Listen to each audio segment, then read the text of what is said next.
Ooh, this is a test.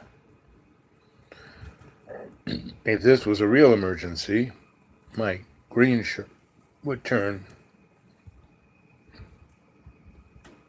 into something else. Anyway, it is about 7 p.m. I hope you're all doing well. Hope you're coming to join. Oh, it's an hour before each chat, I sit and pray and think, and I look through what has been left in my inbox and what Gmails I've received and what people are talking. And, there's it pretty much is everything is pretty much some frame or form of distraction. You know, I don't really hear anyone talking about anything that might be really relevant to the world around us. Because thousands of people are dying in war every day that are just there to make you know the powers that shouldn't be lots of money and power. That money and power are irrelevant because they don't really represent anything. They don't represent love's co-creation, and nothing without love's co-creation can truly exist. So we have a very what's that about?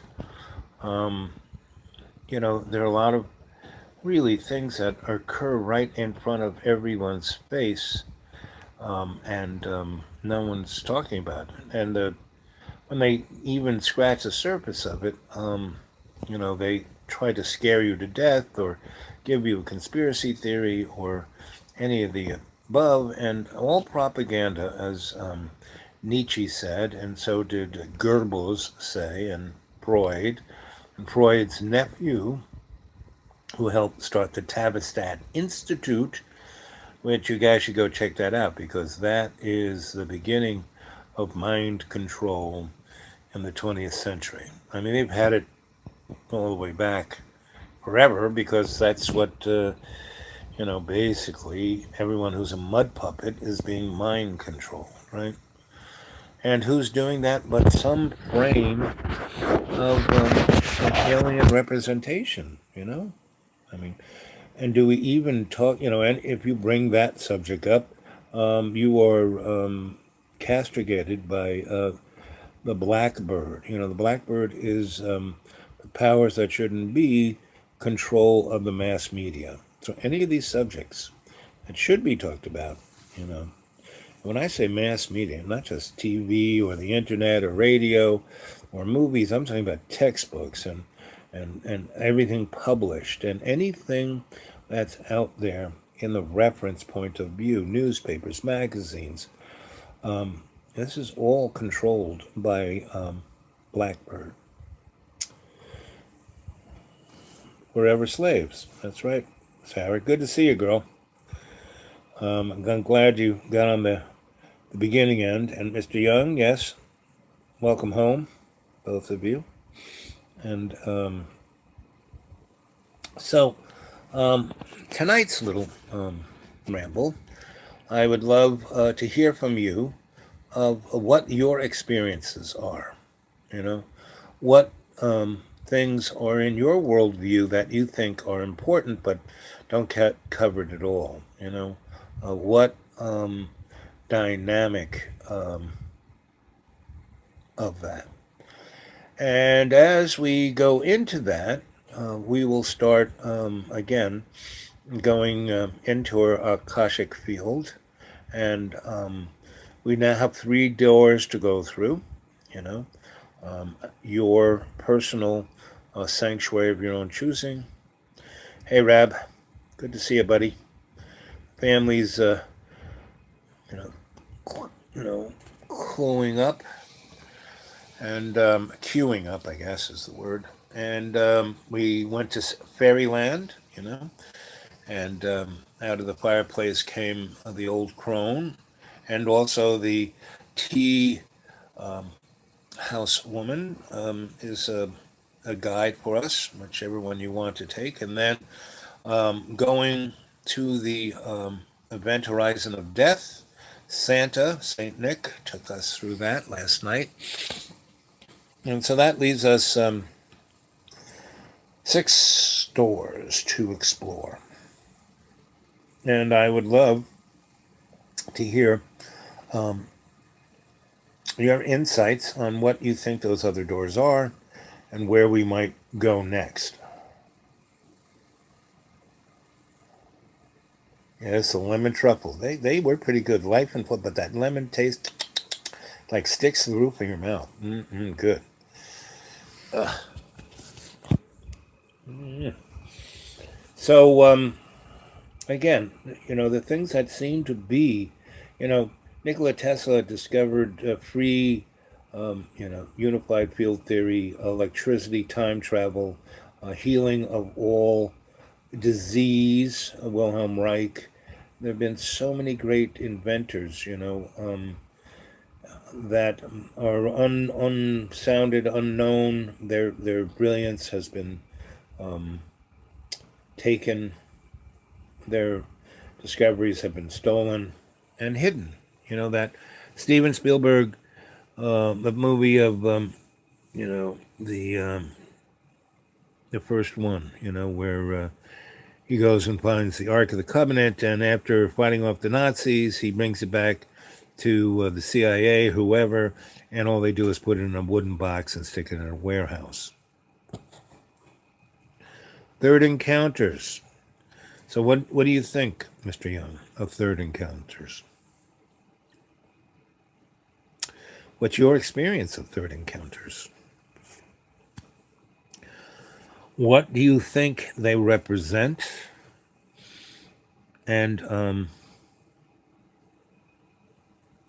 Indiana Jones, yep. And Spielberg's Indiana Jones movies are quite relevant, but they just scratch the surface.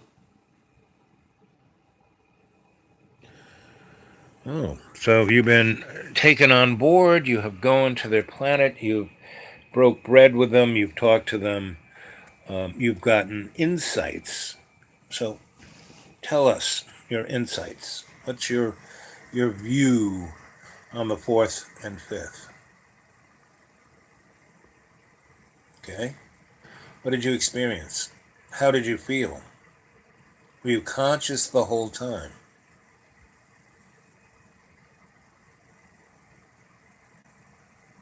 Okay. Were you, were you conscious for the whole time? And were you there? Good. Were you there as a contactee, or were you abducted? Contactee means they came, they visited, they brought you up, they gave you information that helped you create a worldview. Abduction, they just took you without asking you, did things to you, and then wiped it from your mind and put you back where you were, where at best all you knew that, but most people are abducted in their sleep, so they don't know. So, what was your experience, Mr. Young? I never touched you. Good.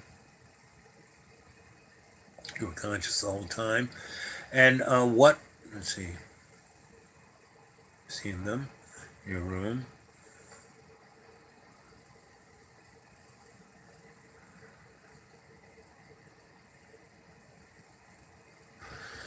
Yes. And we will be sitting around a fire one day, and in that real time, you can tell me. But if you don't want to discuss particulars of these folk, what worldview came out of it? So by this experience of contactee, magnetic, yeah. And that's a little distracting, to say the least, Jane. And these experiences, were they more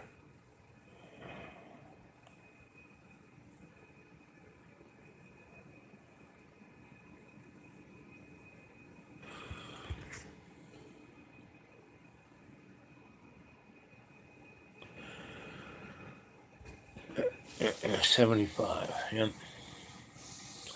And how did this affect you in your worldview, Jane?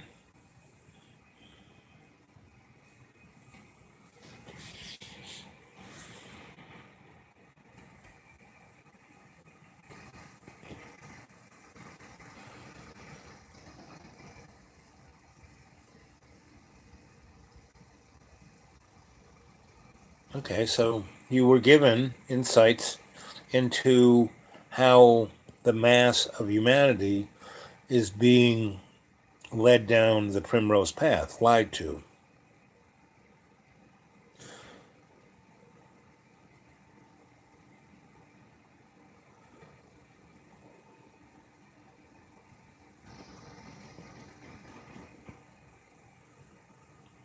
Okay, so these are all good things. You woke up, um, you perceive time and space differently.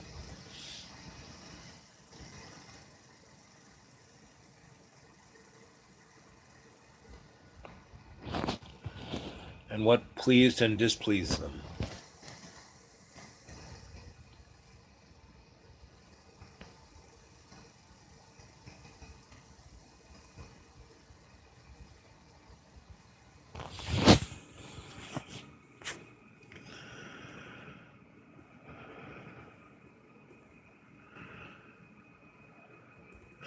Everything is different after you wake up.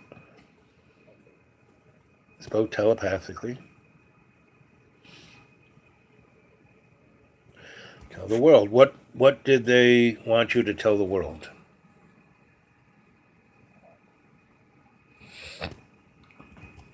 Now that all alone sense, Jane, was that the context of being a human being in this bag of water? Because that does inherit a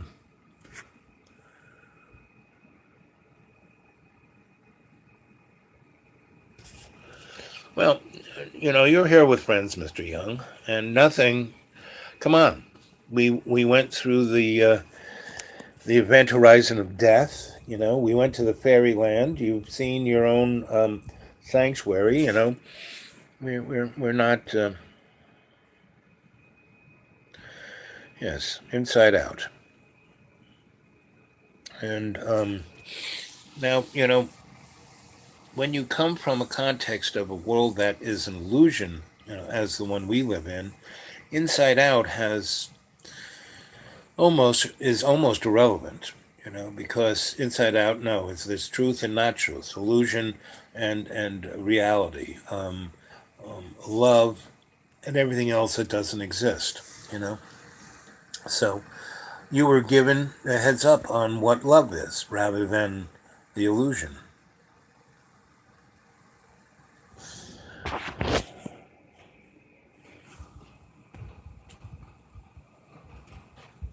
Yeah, well, there's different aliens, that's for sure. There is no one crew.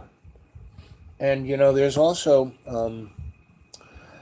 a crew. I mean, that TV show, Stargate, right? Stargate Atlantis, Stargate this, Stargate that. That is a pretty good show on kind of what it is, especially in the dynamics of the hierarchy. Meaning the folks who started the ball rolling on everything, they aren't here.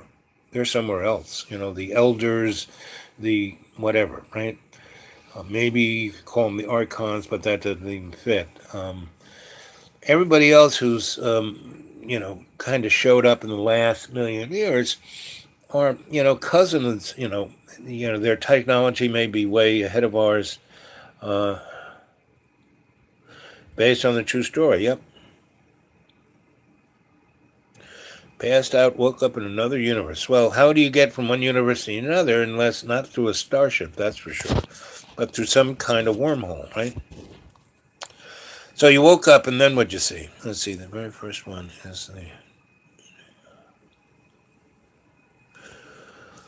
And that is true. And, the war that, both wars where we went to Iraq were about digging up artifacts. And the second one, with George W., he sent the real army out to the middle of the desert, right?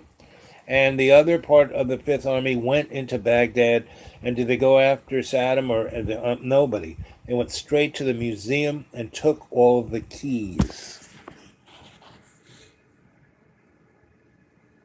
That's why they looted the museum. Yep.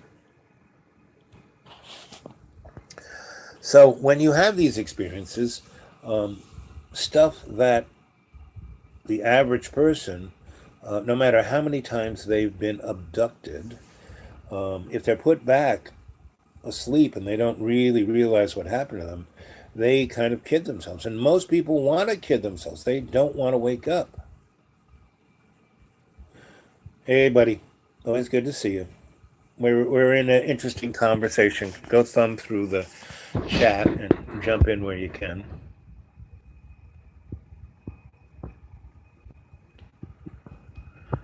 What an illusion like this. Yeah, like Shakespeare said, we're all on a stage, all actors, right? Now, if you wake up, like Buddha was, you can walk through this. And then all the stuff like, oh, how am I going to pay my bills? Oh, I want to be rich and famous. Oh, I want to look great. I want to be this. I want to be that. Those don't matter. The solar eclipse last year, group of blonde angels, like they were lost young tourists, like Estonia, wanted to know what year it was. I like it.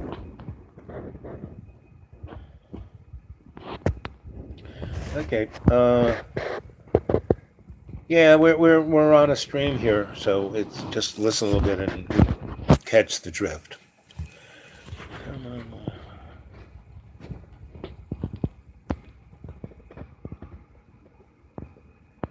Of course. And how do I, again, I need to be schooled. You guys need to school your sensei on this. All these different technologies, ways of doing it. But instead of wasting our time on a live chat that we all know how to do, and we seem to be really moving forward, get a hold of me, Mr. Young, at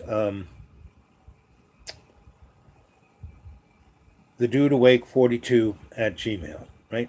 And if you're in America, leave your phone number. I'll call you. We can talk. And I'm ready to willing to go on anybody's channel, on Hangout or whatever. Yeah, I mean, you'll have to explain how I get there from my little phone and what to do. And I've been, as a kid said, this one little kid at the library, little kid, he's 24, said to me, when I was trying to figure out how to do something, is just start pushing buttons. Well, that's done that, and that's wiped out half of my, RAM. Anyway, the dude awake 42 at Gmail. I forgot the 42. Yep. So good. You explain all this stuff to me. I'll, like I said, some people have invited me to go on their blogs, the radio shows, the blah blah blah. And I said, well, yes, get a hold of me at my Gmail and tell me how to do it, and I'll do it. I'm glad to go on anything and, get into the conversation. Good. Okay. So back to the things that are seemingly most important, like what the heck is going on, and not, geopolitically or economically, but really going on, with our souls and our minds and our, we're experiencing a planetary solar system kind of thing. And the powers that be, I mean, I worked at the UN in a NGO in the 70s about, alternative technology. And at that point, it was like I realized that technology was not the issue. There's plenty of technology. And there's plenty of financing. What it is consciousness. That's the problem. That's not allowed to grow, ascend.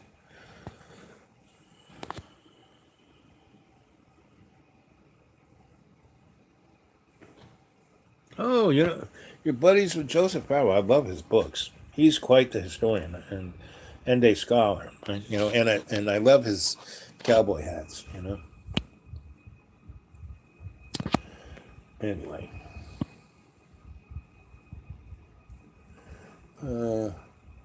And Mr. Young, what I'd love you to do is go look at my stream, my inbox, and look at all the very interesting. A friend of mine put up this guy um, who he looks about somewhere between 27 and 32, maybe, and he is definitely been messed with seriously, and he is like existing in 5 or 6 dimensional planes at the same time. I mean, he's holding on conversations with 20. A lot of people would call that a psychic break. A lot of people would call that you know schizophrenic. Lots of people would call that a lot of things, but it's not that. I can see it in his aura, in his energetics, and the information that he's putting out is not gibberish. It's actually, stuff that the average bear doesn't know. Yeah, Bill Helicopter, that was run by the Nazi, really mofo who, you know, killed a lot of people in those camps. I like that. Unsane. Yeah. So yes, go look at my, like I said, my stream there on my channel. Go to Dreamy Dreamland, the Sensei Al Bob, and go to the channel, little circle, the channel part, and go look at that stream, the stuff I've been looking at, and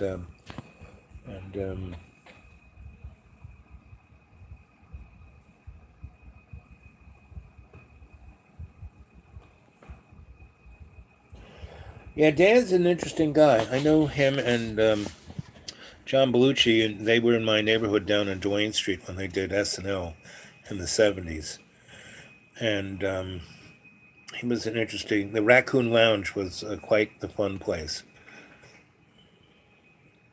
Yes, the Nazi Bell, but he also was Bell Helicopter too, like Bell Labs. Oh, Bell Labs, that place is off the hook, and they had been doing, the weirdest of the weird stuff since Alexander Graham Bell. You know, that's why when AT&T was sliced up and they went to Lucent Technologies, that was sliced up, and people took whatever parts they wanted.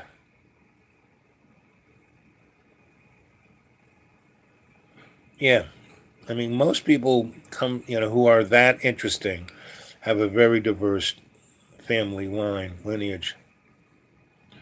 Yeah, like Alexander Graham Bell.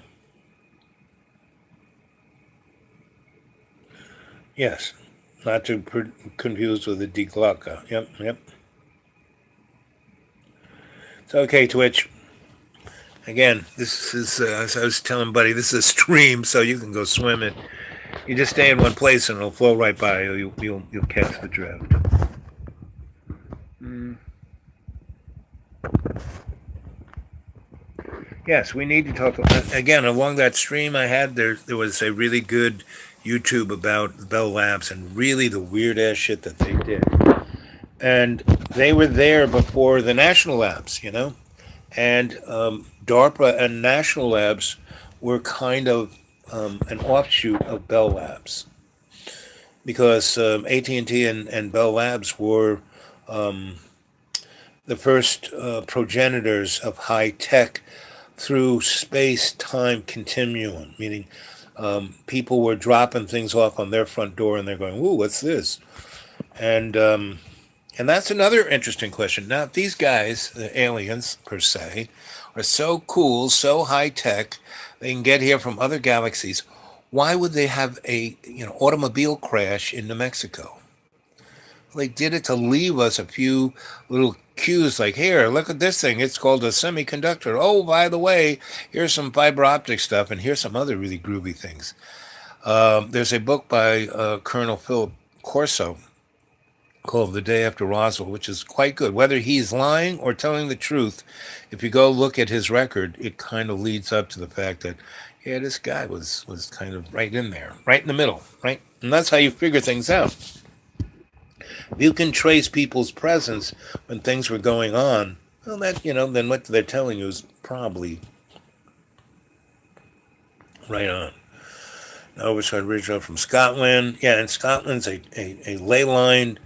That whole thing in the movie Hellboy in the beginning where the young English guy with the rosary beads, is going to a little island on Scotland. Yes. Dave, his son.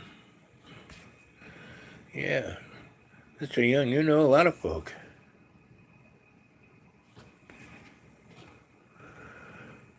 Yep, Bob Lazar. I mean, he's a good example.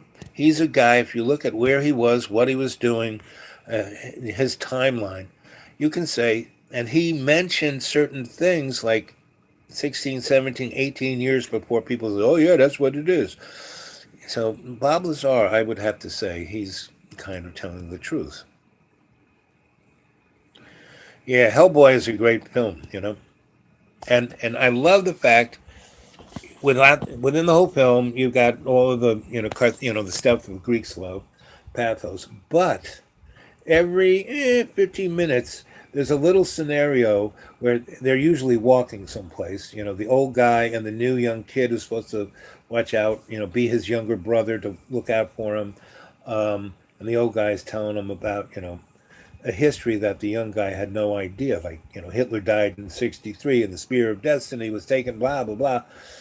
And they just drop this information, right? And the thing of the experiment in that little island in Scotland, I mean, that's actually freaking happened. I mean, so that's why I love Hellboy. And the next one, is there three Hellboys? Well, I, they're all very good, right? Just like the Captain America. We are living in Hail Hydra. End of World War II, Germans bombed into Stone Age. The entity that would be Hydra, that was the Thule and the Vool Society, get brought over to the United States through Operation Paperclip, and they take over our government. You know, and good old Poppy. Why do you think Poppy Bush is named Poppy? It's named after the plant. He was the biggest drug dealer. Why does he love Bill Clinton? He once said, "I wish Bill was my son. I love him like a son, more than those other morons." And that's because Bill was a little minor airport in Arkansas was the central point for Poppy to fly his product in. And what was Vietnam War about but the Golden Triangle? What was Afghanistan about? The only people who ever shut the Poppy down were the Taliban. And today's Taliban isn't your daddy's Taliban, that's for sure. St. Clair, yep.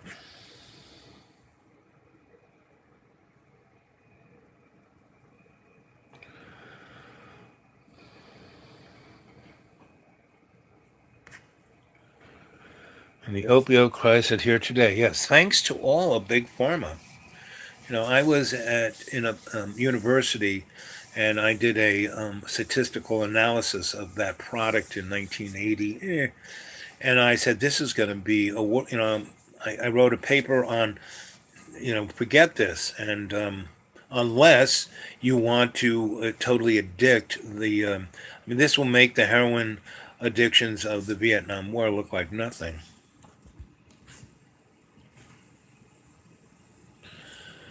And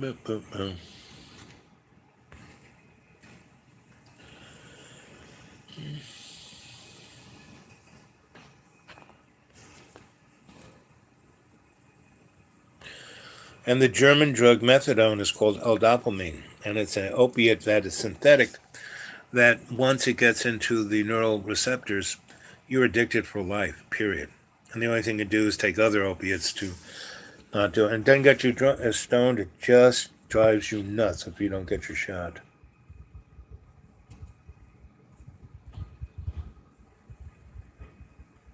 Yes, the opioid addiction is the zombie apocalypse.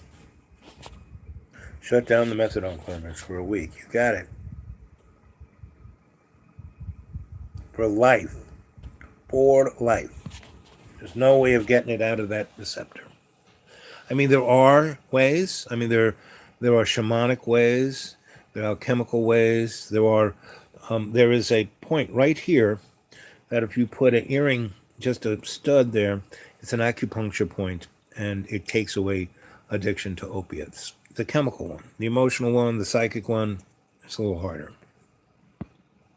And when I was working in a hospital, and we wanted to use that, the man who was in charge of that place just ended up having a car crash on I-95, and then all of us who were working there were sent, asunder all over the place.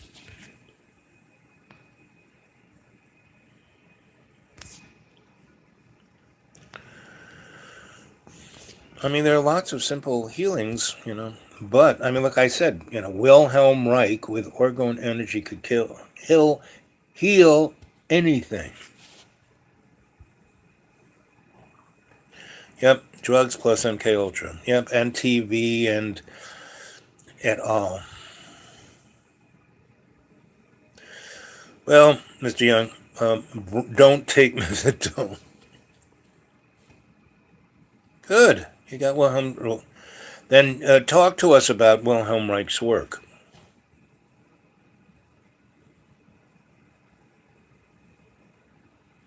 Meaning, the cure of what do you think we're doing when we go into state? We are experiencing orgone energy. I'm pumping it into you all shamanically, right? And that's why the big scary boogie boogie is not a big deal. It's an illusion. Love's co-creation. With that, you can heal all, and that's orgone energy, basically. And every time we meditate together and go into state, illuminate ourselves in our imaginary mirror, and take the prana into our Akashic record, that's what we're doing. We're going into love's co-creation. We're going into state with that. And when you create with that, you can create all things. And so we can create, they're basically pushing us towards some kind of, biblical calamity, right? And the Bible is a nice little roadmap or code book, or it's a griot's little storybook, because everything in it is worthwhile to think about. But to base a relevant business plan, not a good idea. You can't mix metaphors, Spiritual enlightenment and business plan, not good idea. Yep. And why do you think they're putting, the smart meter on your house and the Internet of Things and having everyone have diode light bulbs? Because those dials can blink 20 zillion times a second, and they can, tap dance into your cerebral cortex. Yes. I mean, you can make them out of PVC pipe you get from, Lowe's.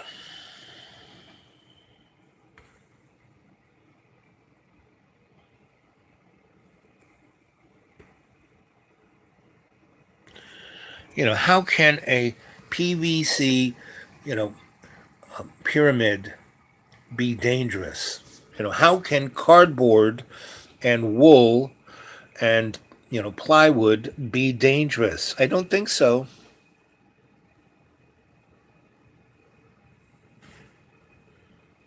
Yes. If you have an incandescent lamp, in the New York City subways, they had these light bulbs that had the threads going the other way, right? The Edison base goes, like every light bulb goes that way. The ones in the subway went the other way so people wouldn't steal them, right? But if you get the bases and then, well, those light bulbs basically are the ones from the old days. And, it's a subway, so they had to be designed to, put up with heavy duty vibrations of subway cars zipping by.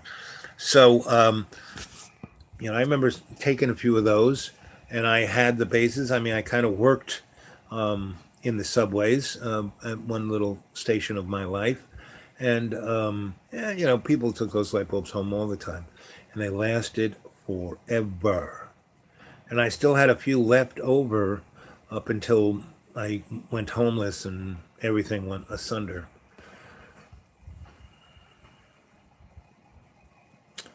Well, I would say Craigslist list is probably um, the closest you're going to find anything. I mean, Craigslist is pretty amazing. You can find almost anything on there.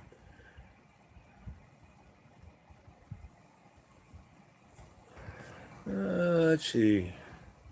You've been hypnagogic. Yeah, and I love that word by now much. But, guys, all you got to do is breathe 20% more and 30% out and say goodbye to hypnagogic. Say goodbye to MK Ultra. Say goodbye to anybody getting into your head.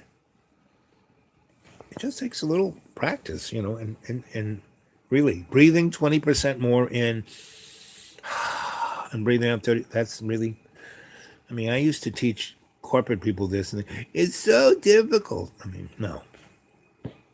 People moron like me can do it, pretty much. Out here in Boston, took us a massive copper around. Yeah, and that copper thing. When I first started being an electrician,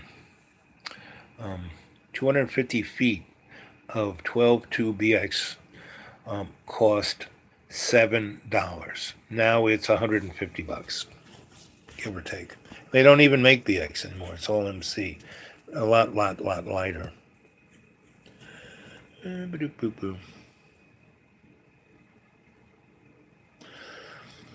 Mr. Young, you are the dude. If you would do that, and both of those don't take that much. A little bit, a few times every day, and you are good to go, as they say.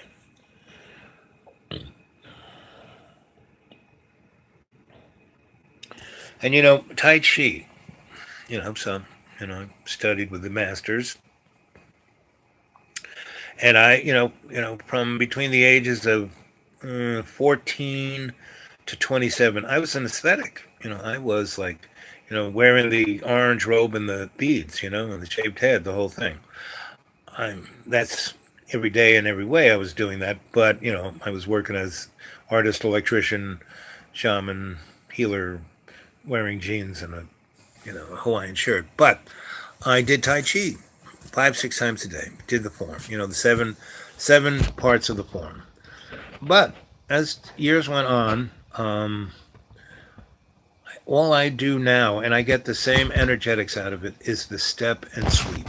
That's it. If you go to JB's, his videos of me, my show on his channel, I was out there, shoveling the snow. We had a big ice storm one year, and I went out there and I just kind of broke the ice up with my chi. I'd spend 5 minutes at it, and then went back in and did whatever I was doing. I was reading, I was writing, I was cooking for John. And by the third time I went out there, what are you doing? And I said, well, and then he made a video of it, and then we went into a story. And I basically kind of showed the Tai Chi move of step and sweep, right? How about Saint Germain, please? Sure, I can. So, first I will say, probably the best place you can find his works is, written down, is this woman named Elizabeth Clare Prophet. And she and her husband had, a church, a religious thing, and they used to come to New York and rent out the Penta Hotel Ballroom that they could stuff a good 10, 15, 20,000 people in there. And they give everyone a free meal, and it'd be a whole day thing, and they would preach and give classes and teach of this, that. And they had all these books. And most of them were on Saint Germain. They were really, really big fan of Saint Germain and his teachings and his history and everything about him. And I bet you if you go on to Google and say Elizabeth Clare Prophet and Saint Germain, bing, it'll show up. And they used to give those books away, you know. And so my whole understanding of Saint Germain, until he popped into my consciousness, was through them. And I have to say, they were very good. And when Saint Germain popped into my consciousness, he only had the best to say about them. And what was very interesting about Saint Germain, he wasn't a ascended avatar like Christ and Vishnu and Buddha and those guys, but he was just below them. So he was still around. But those guys are too. Jesus didn't go anywhere. He's here. Buddha didn't go anywhere. He's here. Vishnu's still here. And if you not pray to them, but get your heart open through love's co-creation, they'll come to you, right? And because Saint Germain is more on our level, or harmonic, that's probably a better way to put it. He can, those guys can do anything they want, but he is more, what's the right word? There's arcane laws, right? And everybody's got to obey something. So even great masters, or that's why the guys who built everything aren't here anymore, because they had to ascend. Their path was forward and up, and so and we're all supposed to do our own little biz, but we can be visited by anyone we want to visit us. And you look all through the Bible and all through history, and people have because you wanted them, they'd be there. So Saint Germain is a guy who has been around through our semi-modern history, like I would say from around the 4th century till today. And between 17th century, 18th century, 19th century, and 20th century, early part of, he was, there were photographs of him, and drawings of him, and and they kind of keep that on the down low. But again, if you were to go on YouTube or Google, I bet you dollars to donuts that information would pop up. And my feeling about the internet, it is a great place to start. I wouldn't trust it as far as I could throw the whole internet someplace, but it's a great place to start. Google and Wikipedia, they're great places to start. They do give you a starting point. They do tell you about the history of this, that, and the other thing. They do tell you about the individuals that you can then go look at those guys and see what they were doing, right? So pretty much all through, especially 17th, 18th, 19th, early 20th century history, Saint Germain knew all the prime movers, all the people, all the because yes, we separated ourselves into this prison of this avatar. Our ego separated us. Our id tricked us into it, and our ego went for the ride. And that's why. But it's not that bad. We were allowed to do it because we have this thing called free will. And through the experience, we will grow, right? And that's why we're allowed to do this, because we are all growing. And we're given, because we're stuck in this time loop, we've got eternity to figure this out. Now, a lot of people go, oh, why can't I just die? I'm so tired of this. I mean, when I hear people go on about that, first of all, it's a pity party, right? Because, I was a shrink. And people who kill themselves just kill themselves. I didn't tell anybody about it. Anyone who goes, oh, I'm going to kill myself, there are people who cut themselves, or people who even take some pills. There is just I need some help. Now, the ones who get better actually listen. Often they have to, really, as they say, hit bottom before they can step up. So, the bottom line is, it's our life. We can actually do whatever the heck we want, and we can do better We don't have to do worse. I keep using the analogy that I am just Daffy Duck with an angel on one shoulder and a devil on the other. I can choose nanosecond to nanosecond to be my better angel and not the moron devil, because it never turns out for the good. Look at poor Wile E. Coyote or the chicken hawk, you know.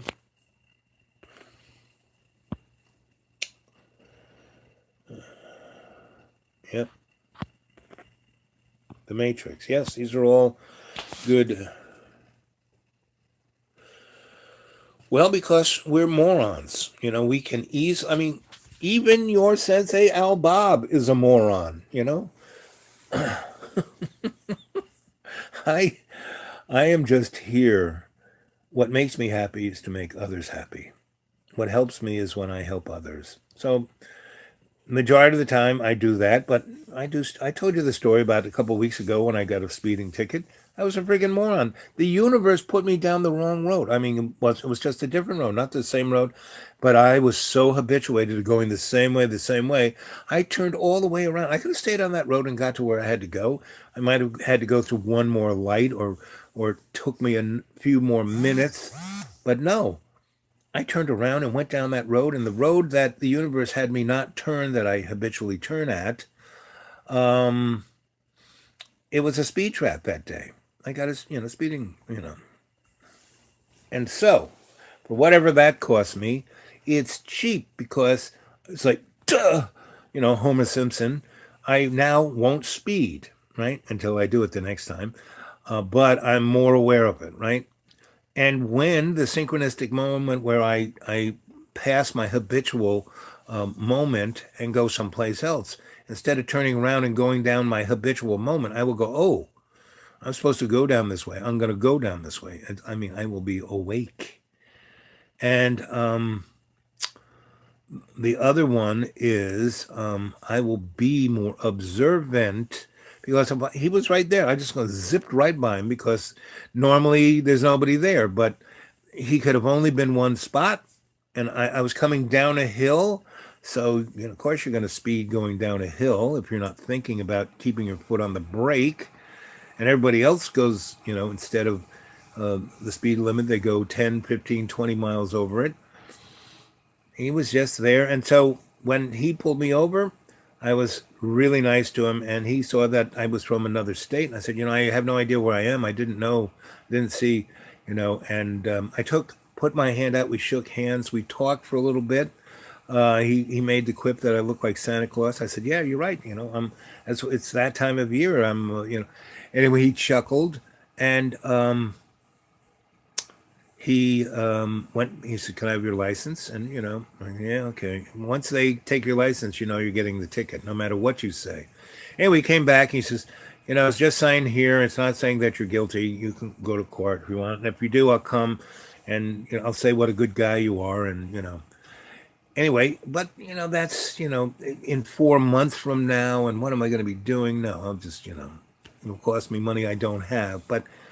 The lessons, what I'm saying here is the lessons that I'm learning from that is that A, got to be more aware, got to be more sensitive to when the universe is telling you to do something, and, don't be such a moron, which, we all are. And that's why we don't just ascend.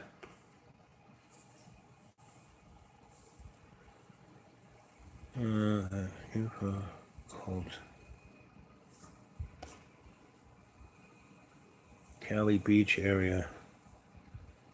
I don't know too much. I've heard of them, but it's, again, you have to realize that anything UFO that's out there is MK Ultra. It's like these poor people have been, their brains have been baked, and they're just theirs. Oh, look at that fruitcake, Then UFOs don't exist, Are we missing something? Yes.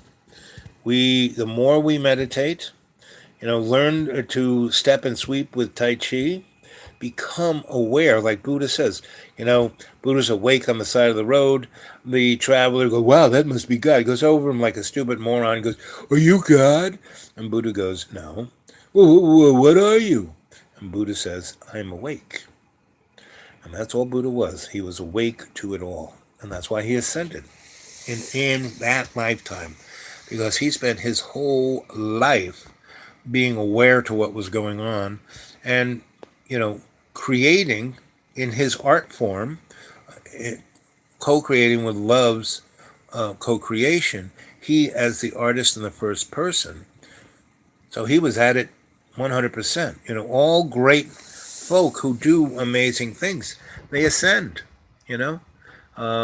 Wilhelm Reich, Nikola Tesla, Madame Curie, all of those folks who were truly amazing, but didn't, they were in it to help humanity and not become zillionaires or powerful people or, you know, great, important things on front of magazines.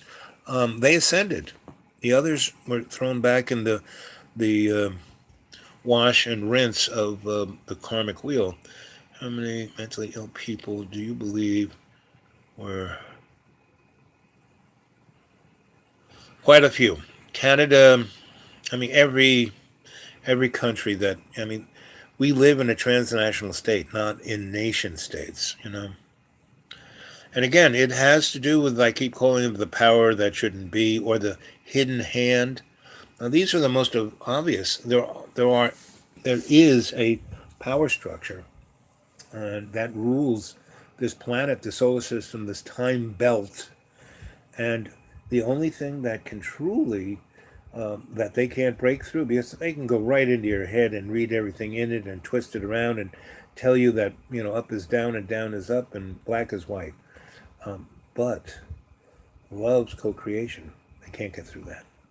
A good sense of humor can't get through that. Your open heart to your fellow, all your relations, they can't get through that.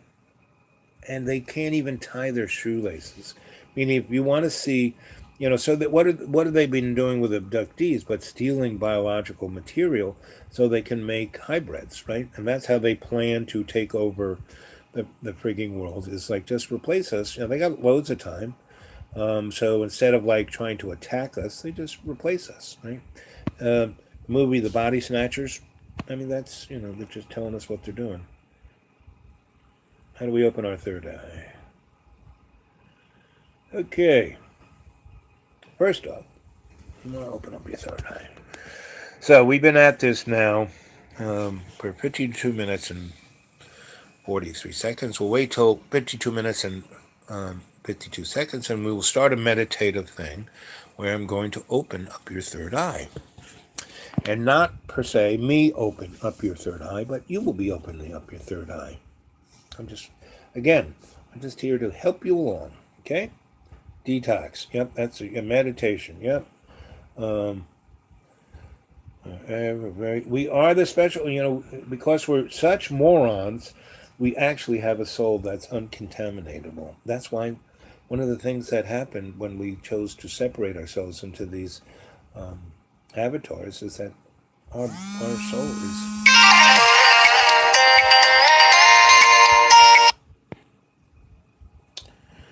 Okay, another interruption by the... Are you guys still there?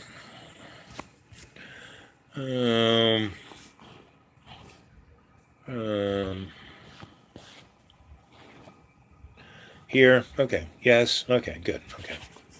I'm getting better at not getting knocked off the stream here. Okay. So we're still here. So here we go. Okay. Straighten yourself. Sit in a chair, lie down, put yourself in a safe, relaxed position. Yeah, that was loud, wasn't it? Like I said, these guys really do their utmost. Okay, I just turned it off. Okay. So, you're in a place where you're safe and secure, and we're going to meditate. We're going to start with a 20%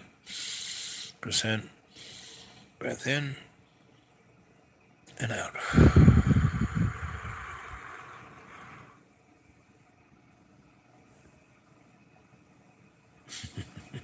That's right, buddy.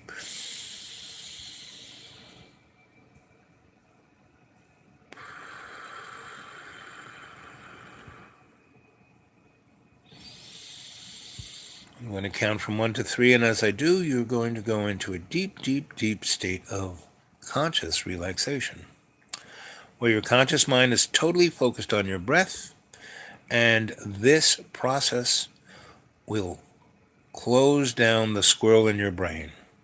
Will disconnect you from the distracting elements of the mud puppet world. See it clearly.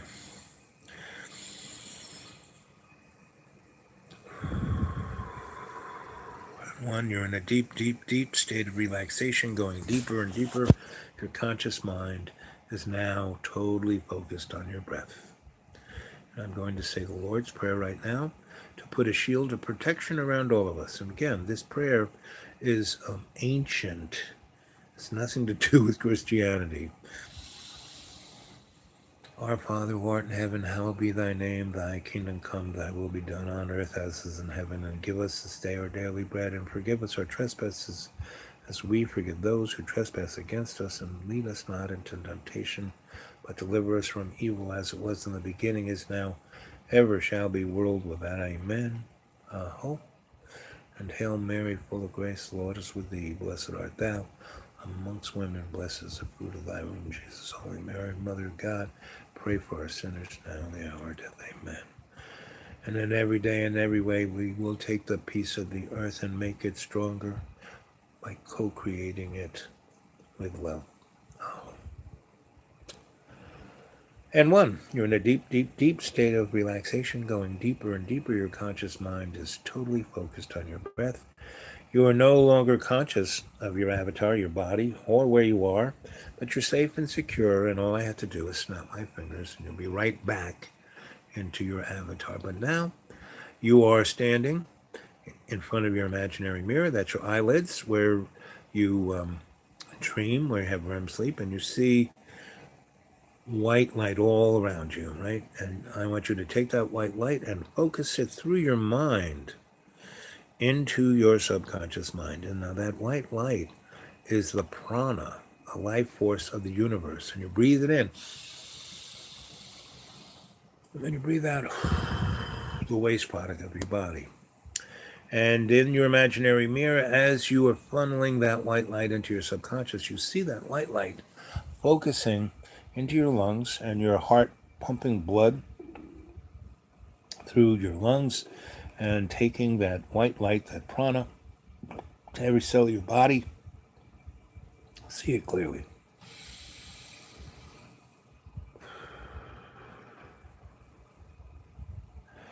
And as you see the white light course through your veins, your arteries, your capillaries, it swirls. It's not going blub, blub, blub.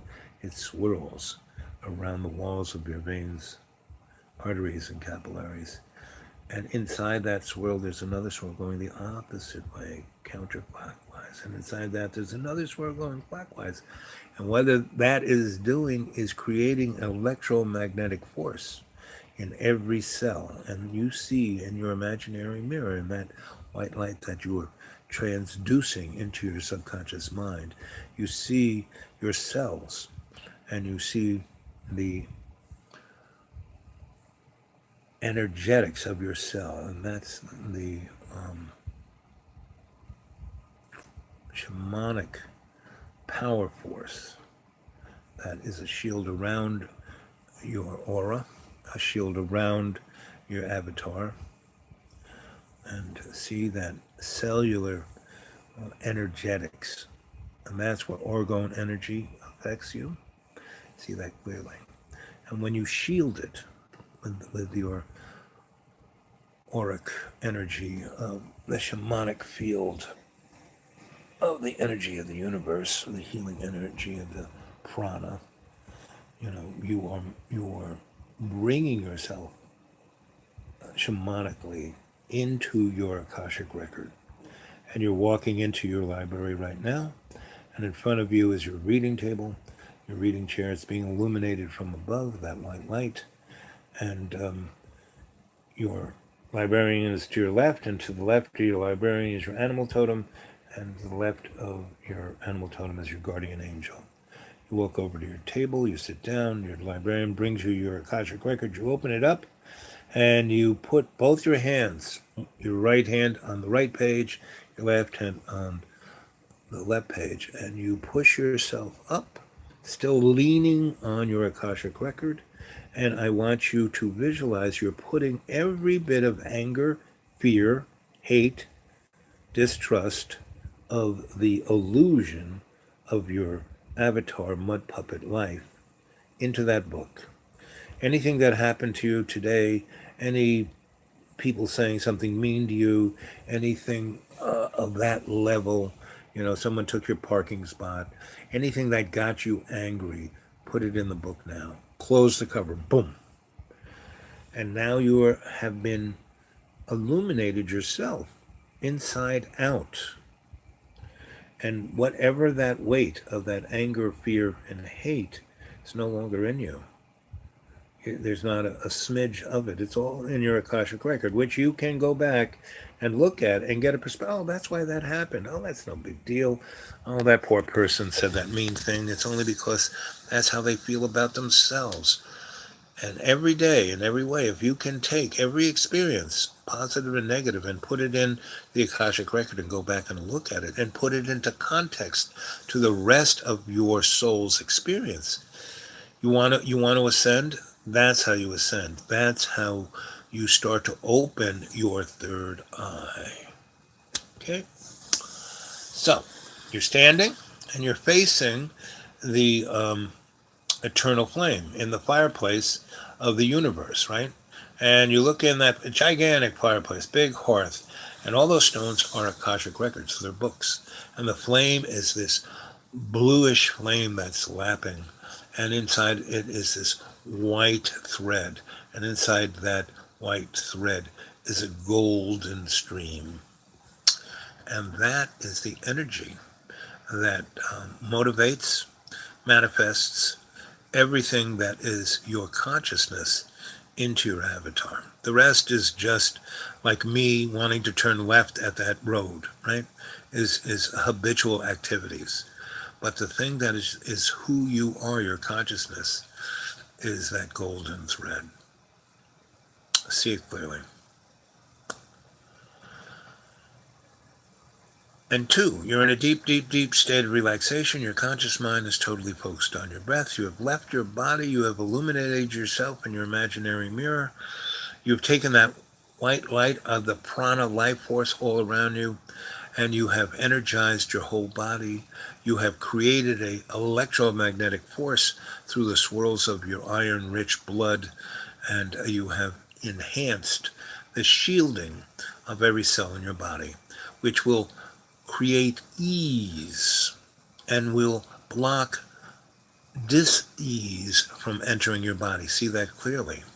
You're healing every cell of your body. Your mitochondria, which is the battery of every cell, is being energized by this process. See it clearly. You've taken that energy and created an energetic vortex between your imaginary mirror and your subconscious, which is the library of your shamanic record. See it clearly.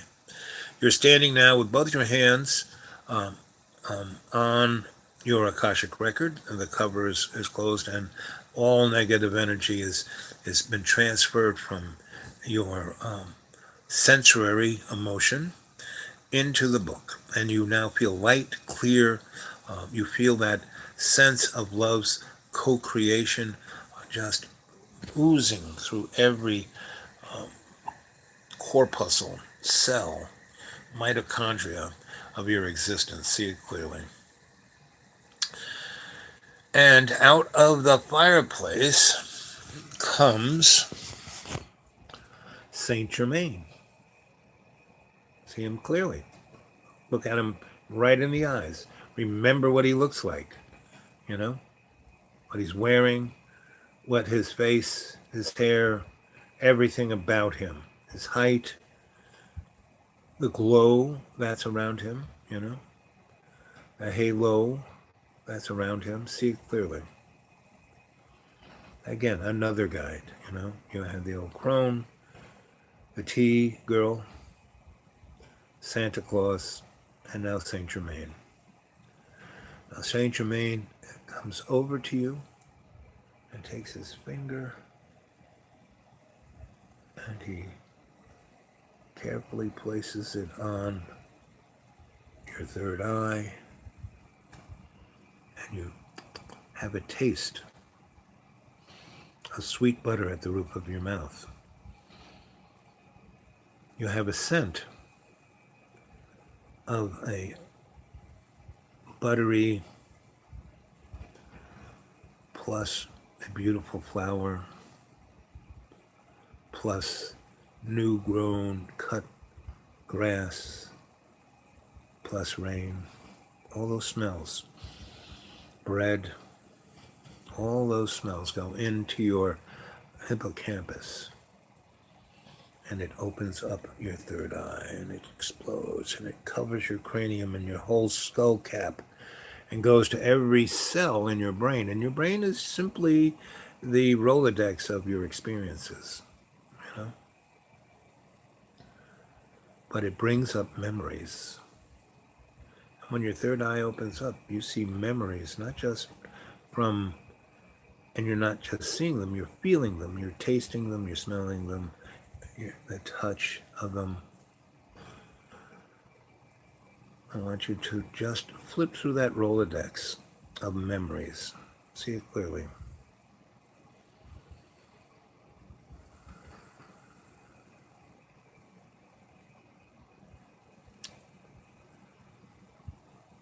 And you're standing there and you're weeping with joy.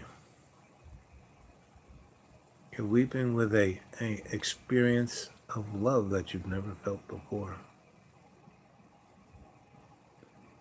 That love brings understanding. That brings grace, gratitude, patience. Feel it strongly. Do not forget this emotion. Do not forget this experience. Do not forget the taste, the smell, the feel of your tears on your cheeks. The feel of that unbelievable sensation of love in your heart chakra. And all of the other chakras, from your heart chakra to this chakra, to your throat, your voice, your eyes, your third eye, and your crown chakra. You feel yourself traveling lighter. You feel no sense of weight whatsoever. And Saint Germain comes to your left side and puts his arm through your arm, and you walk to the fourth door.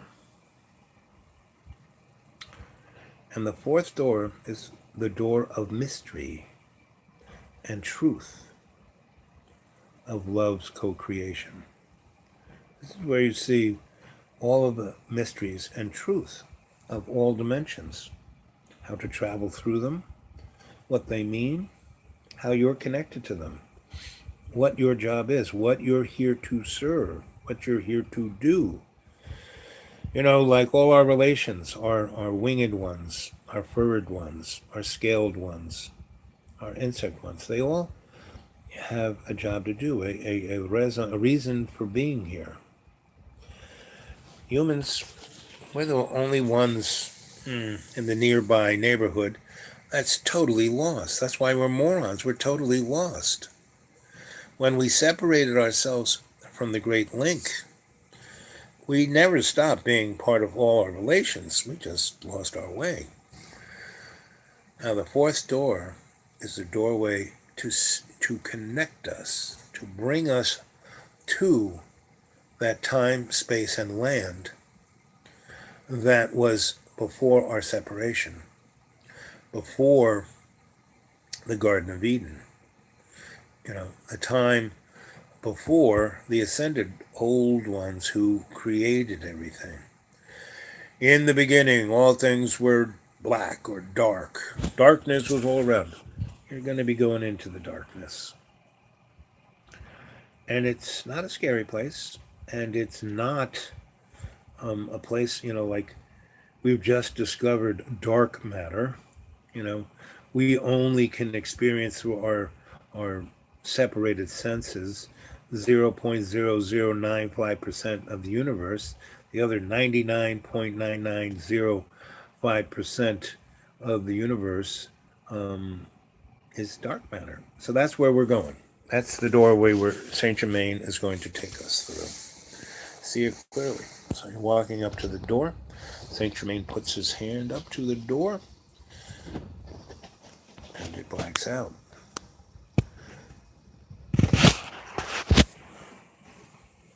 And so your other senses are useless. You can't really sense them.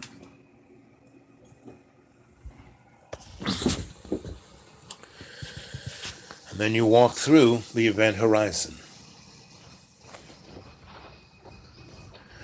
And you're going through a vortex. But it's not like you're going anywhere. It's you're there already, you know? It's like being in Vermont. Can't get there from here, but wherever you are, there you are. So, I'm going to be quiet at this moment. And you're going to have your individual experience. Your third eye is open. You're there with Saint Germain. He will keep you safe and sound and secure. And just on the other side, I mean, the doorway is right there, you know?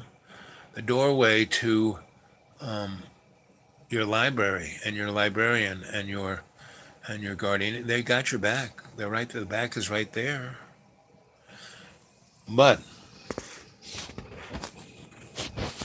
you are walking forward, but you are also ascending because you are so light to the touch. And Saint Germain has his arm through your arm, so you're not in any danger.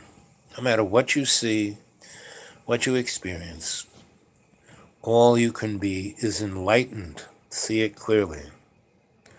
I'm going to be quiet now, and you're going to have 2 weeks of journeying with Saint Germain. You're going to get to know Saint Germain really well. You can ask Saint Germain any question, and Saint Germain will give you the information that your open third eye will see.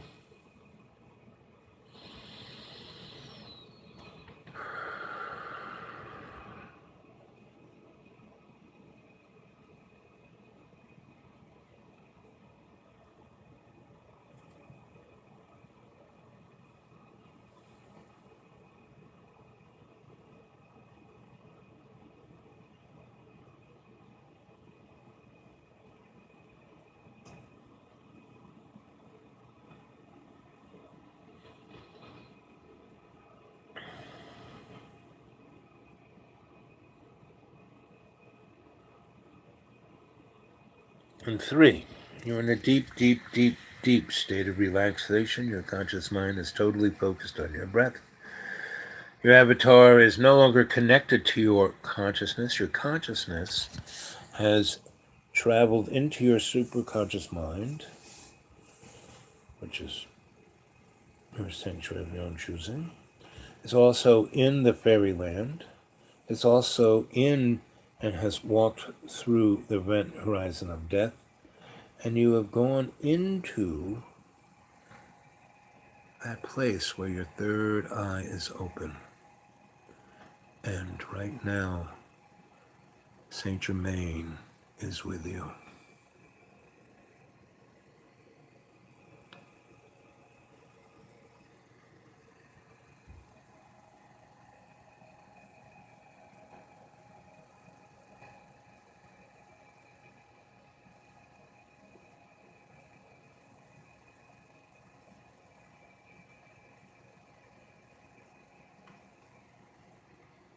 And 3, your conscious mind is totally focused on your breath. You have gone through the 4th door.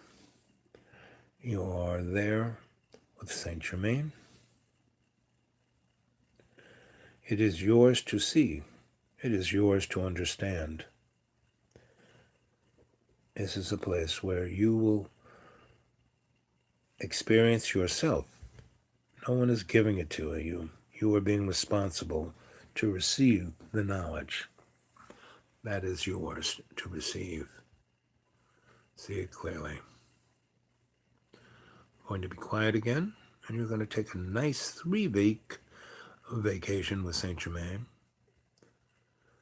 walking through this dimension of total consciousness, of being awake. Your third eye is open. See it clearly.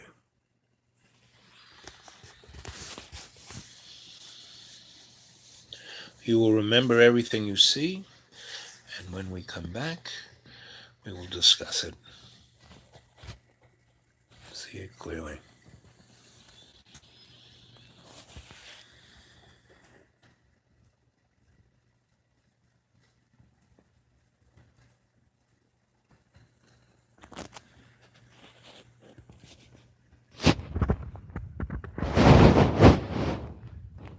And 3. Your conscious mind is in a deep, deep, deep state of relaxation. It is totally focused on your breath. You've taken that breath and illuminated yourself in your imaginary mirror and healed every cell of your body by bringing the prana through your body and grounding it into your chi. See it clearly. You've taken that white light and illuminated yourself into your library, where you've gone in and sat at your reading table, where your librarian brought your Akashic record. And to the left of your librarian is your animal totem. To the left of your animal totem is your guardian angel, who always has your back. You stood up, and in the open book of your Akashic record, you had transmuted whatever anger, fear, hatred, ill will that you might have been holding. You grounded it out into your Akashic record and placed it in there and closed the book, and you can go back and look at it at your own leisure and get context about. But for now, you have traveled through the 4th door with your guide, Saint Germain, and your third eye has been opened, and you are awake. See it clearly. Take a good look around. Remember everything that you've seen. Remember, you've had 5 weeks of exploration. You have had 5 weeks to discuss and parse all the questions that you've ever had with Saint Germain. Remember it all. And you're turning around now, and you're walking through the event horizon of the 4th door.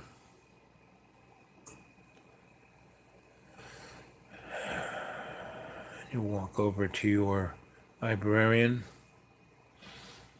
and your animal totem and your guardian angel, and you give them a bow of gratitude, grace, trust, humility, and love. And you turn to your right and you face Saint Germain, who's facing you, and you bow with a bow of gratitude, grace, humility, trust, and love.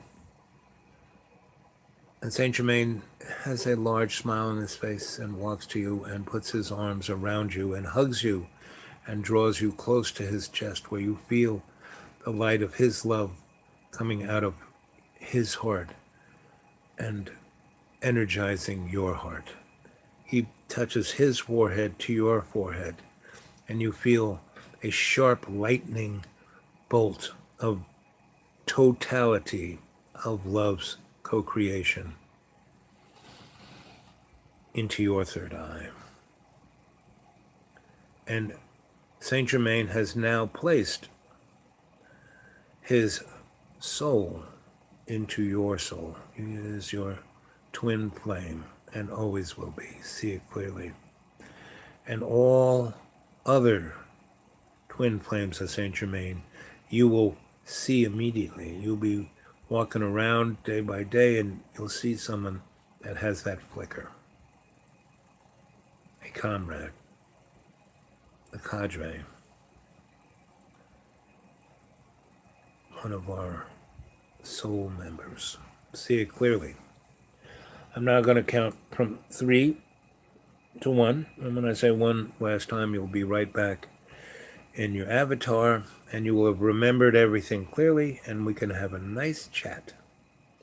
And 3, you're walking from your subconscious mind, the library of your Akashic record, into the field of your imaginary mirror, and you're feeling the warmth of that illumination of the prana, the life force, and you feel that link between all our relations, more vivid than you've ever had it before. See it clearly. And 2, your conscious mind is totally focused on your breath. You have cleansed your body. You've expelled all the toxins of the day. You put the emotional and psychic toxins into your Akashic record. And at any time at your leisure, you can just go into state by breathing 20% in and breathing out 30. And refocusing your understanding. And that's what going into state will always do. It'll refocus this connection of the great link. See it clearly. Do not forget any of that you have just experienced. See it clearly. Know all of your guides are always there to assist. See it clearly. And 1, you feel yourself easing back into your avatar, your bag of water. And 1, you're now totally back in there and you're kind of stretching and just opening your eyes. And 1, you're back there now. See it clearly. You left the darkness and you've come back into the light. So, how was that? Come on, wake up. Yawn, stretch, get that blood moving. Feel that warmth. Feel those tears on your cheek.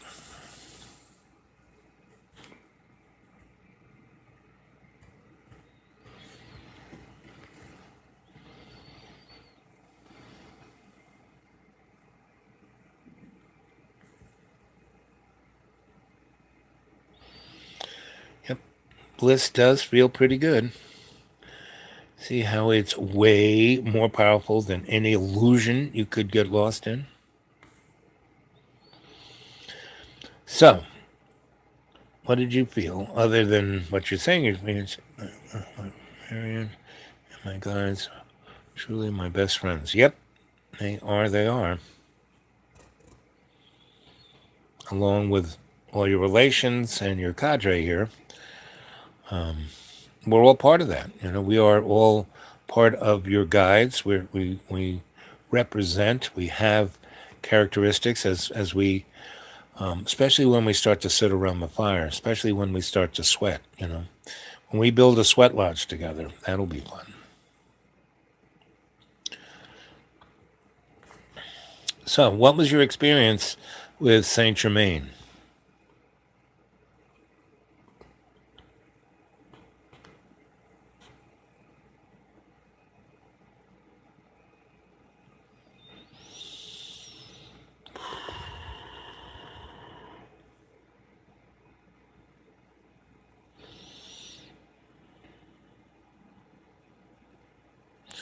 Yep.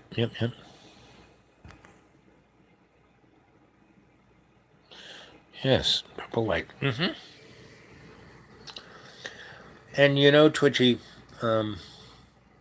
maladies are really, I'm living in pain, and they are great teachers and great guides. And so, when how do I get around? How do I walk on when I have no bones in my legs? It's pretty. My endocrinologist is amazed, and so is my podiatrist and all my other doctors. So how do I do that? Right? I do that by saying that's an illusion. I'm going to take, love's energy, and some people might call that magic, and enable myself to not feel that, to know the pain is there, but to not just mask it, but do almost the impossible with the bones and tissue and fascia and muscles to enable me to walk and not to be in pain. I mean, I don't. It's not like I took. When I took the braces off my leg, oh, we're gonna have to give you a morphine pump and 500 milligrams a day of OxyContin. I said, no way. Well, it's gonna really be painful. How are you gonna deal with that? I said, I'll pray, I'll meditate. And I do, and that's so. It's not that I mask the pain. I disconnect it, right? And pain is there for you to know that something's going on.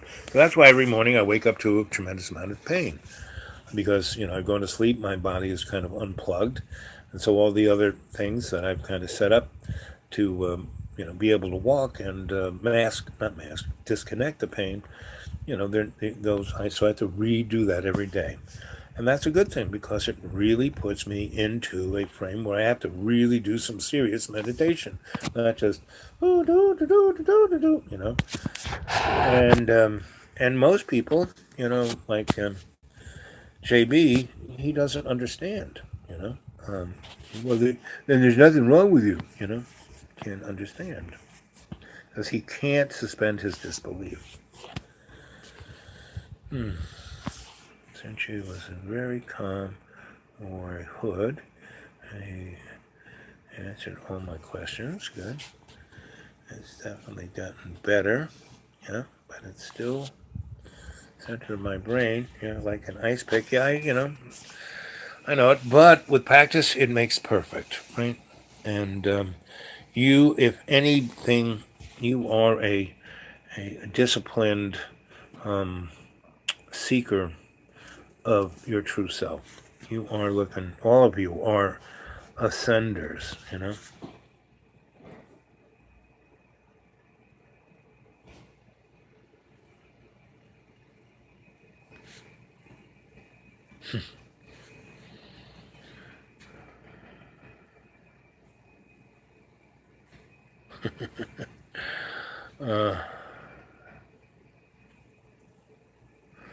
That's cool. Her face is literally the universe. Yeah, pretty much. Pain and pleasure are the same thing. It's just how you kind of jujitsu it.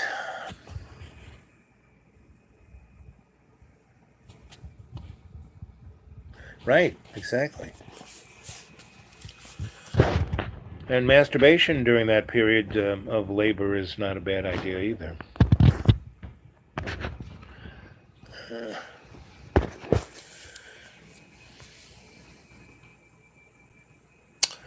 So, purple light when your third eye was opened. How did it feel when Saint Germain, you thanked him and he gave you a big hug and touched his forehead to your forehead?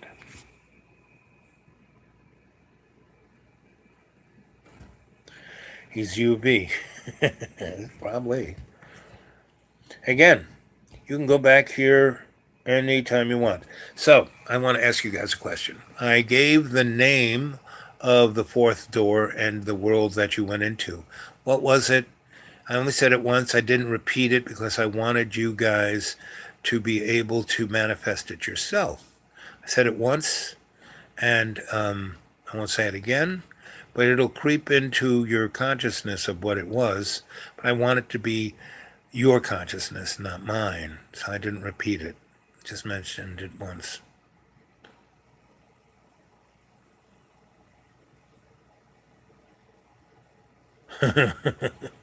Hey, so you can be attracted to your ghost. You can be. This is your library. This is your Akashic record. This is your, opened third eye. Your ascending self. You want to have a menage a trois with the three of them. I know Saint Germain. He was quite a ladies' man. and not just the ladies either, you know.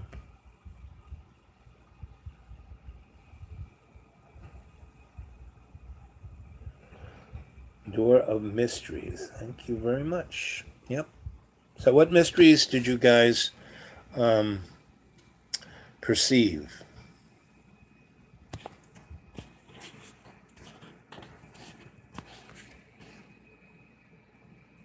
Renaissance. Well, and the Renaissance. Did any of you guys ever read any of the guy who wrote the Illuminati trilogy, Robert Anton Wilson? He's a good buddy of mine.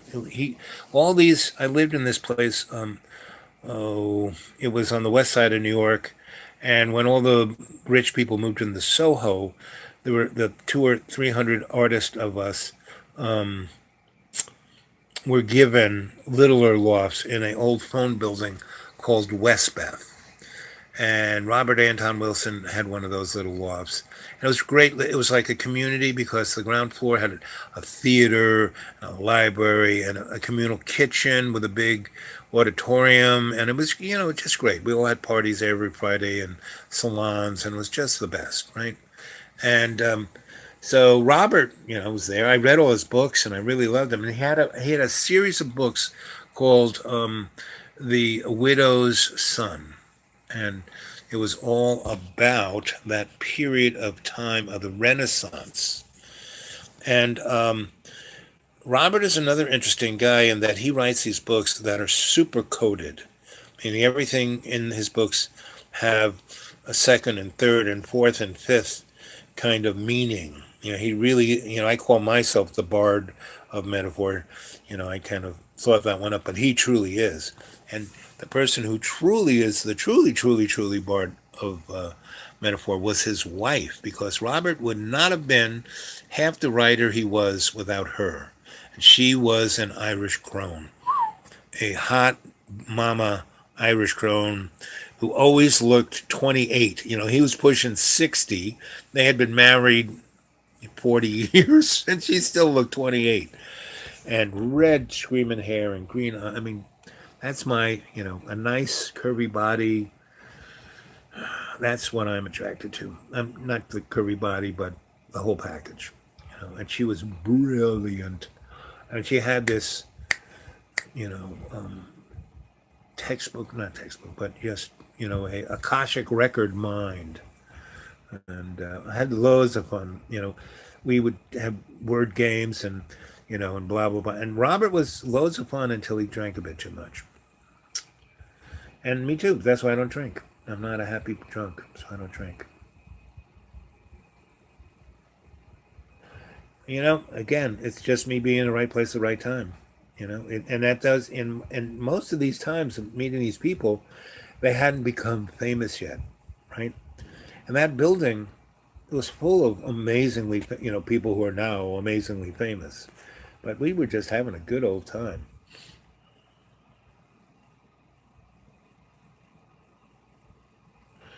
The subgenius. I think we are part of that religion, aren't we? We're part of the church of the subgenius, all of us here. All us cadre, pretty much.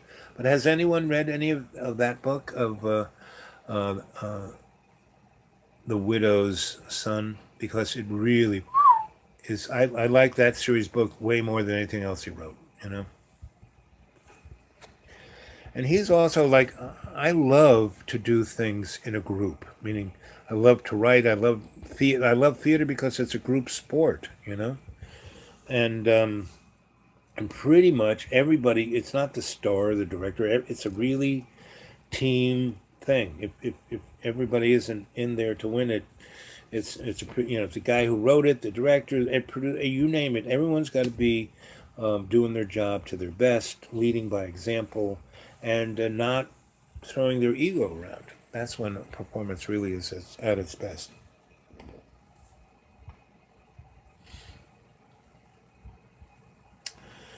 Yes, and I do know the coolest people, and you are them.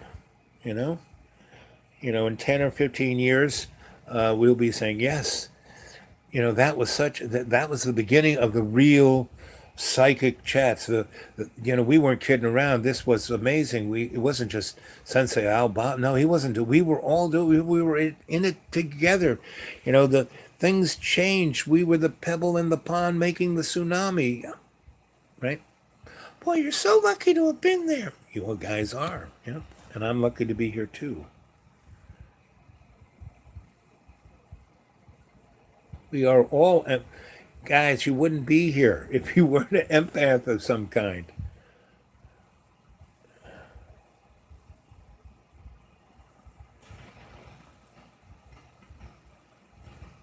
What did you say exactly? Whenever you're with somebody who you are attached, relationship, intimate, best of friends, whatever, you do this all the time. We're all telepathic. It's just that we have been told that we're not. There's a film around us of our separation, right? That's why that and when things go back to the garden, the lion will lie down with a lamb because everybody's telepathic.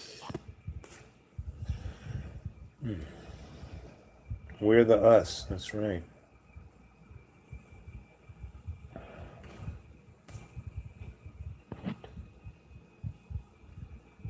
Yep. Exactly. Then we'll look at you.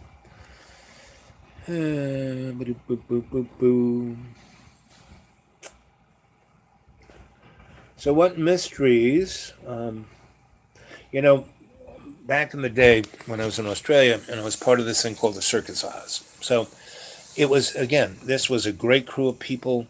If you can go Google, Australia Circus Oz, 1977, 78. A woman named Punch Hawks, and she wrote a book called The Monkey's Paw, which was about that us, the artist clique, and that clique, it really was a clique, not like kids in the high school sitting at a table, but we clicked.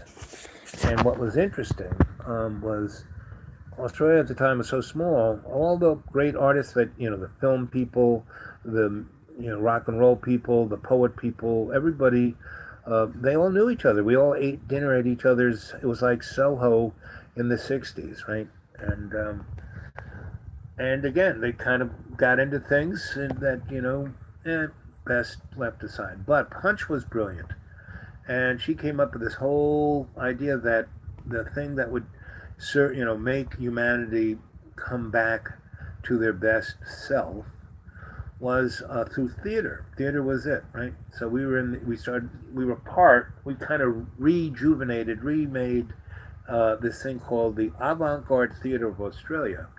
And I had built a nightclub for this guy who was the big theater guy in Melbourne, and he was a jerk.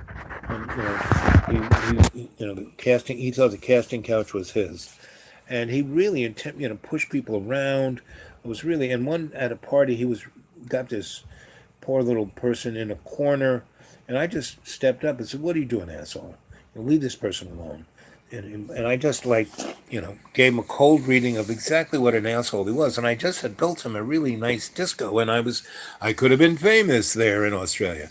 Anyway, I really embarrass him. I really call him out on who he is. The 200 or so of the theater people in Melbourne were like, "Wow, I'm sure glad that guy is telling him off and not me." And I've always wanted to say this to that jerk, and maybe, you know. Anyway, I just let him have it between the eyes, and he's just like, because no one's ever done this to him. And then he goes, "You'll never work in Australia again." I go, "Motherfucker, I don't care. I'm from New York, and I'm just here on vacation. Fuck you. And if you do any of this shit here while I'm in Melbourne, I know some guys who will take you apart. I just have to mention what you do. They will, you're going to have to be looking behind you 24/7 from this point on because there are going to be people watching you." And I kind of turned out, and nobody clapped because they all wanted their jobs. But later on, people were like, "Wow, that was amazing. I can't believe it." So that was it for me for theater in Australia. But I didn't give a fuck. I was from New York. I knew I wasn't going to stay there. And I got other gigs, right?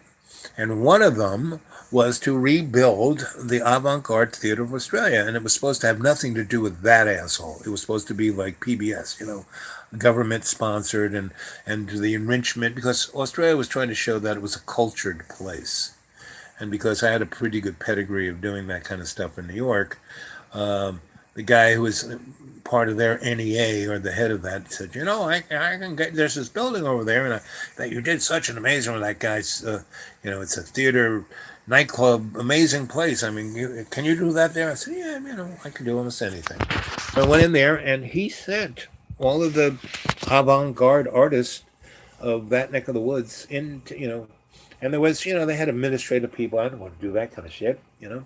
I was just like building the black box theater and the big theater and the this thing, and the shop and the, everything you need to build like the Globe Theater.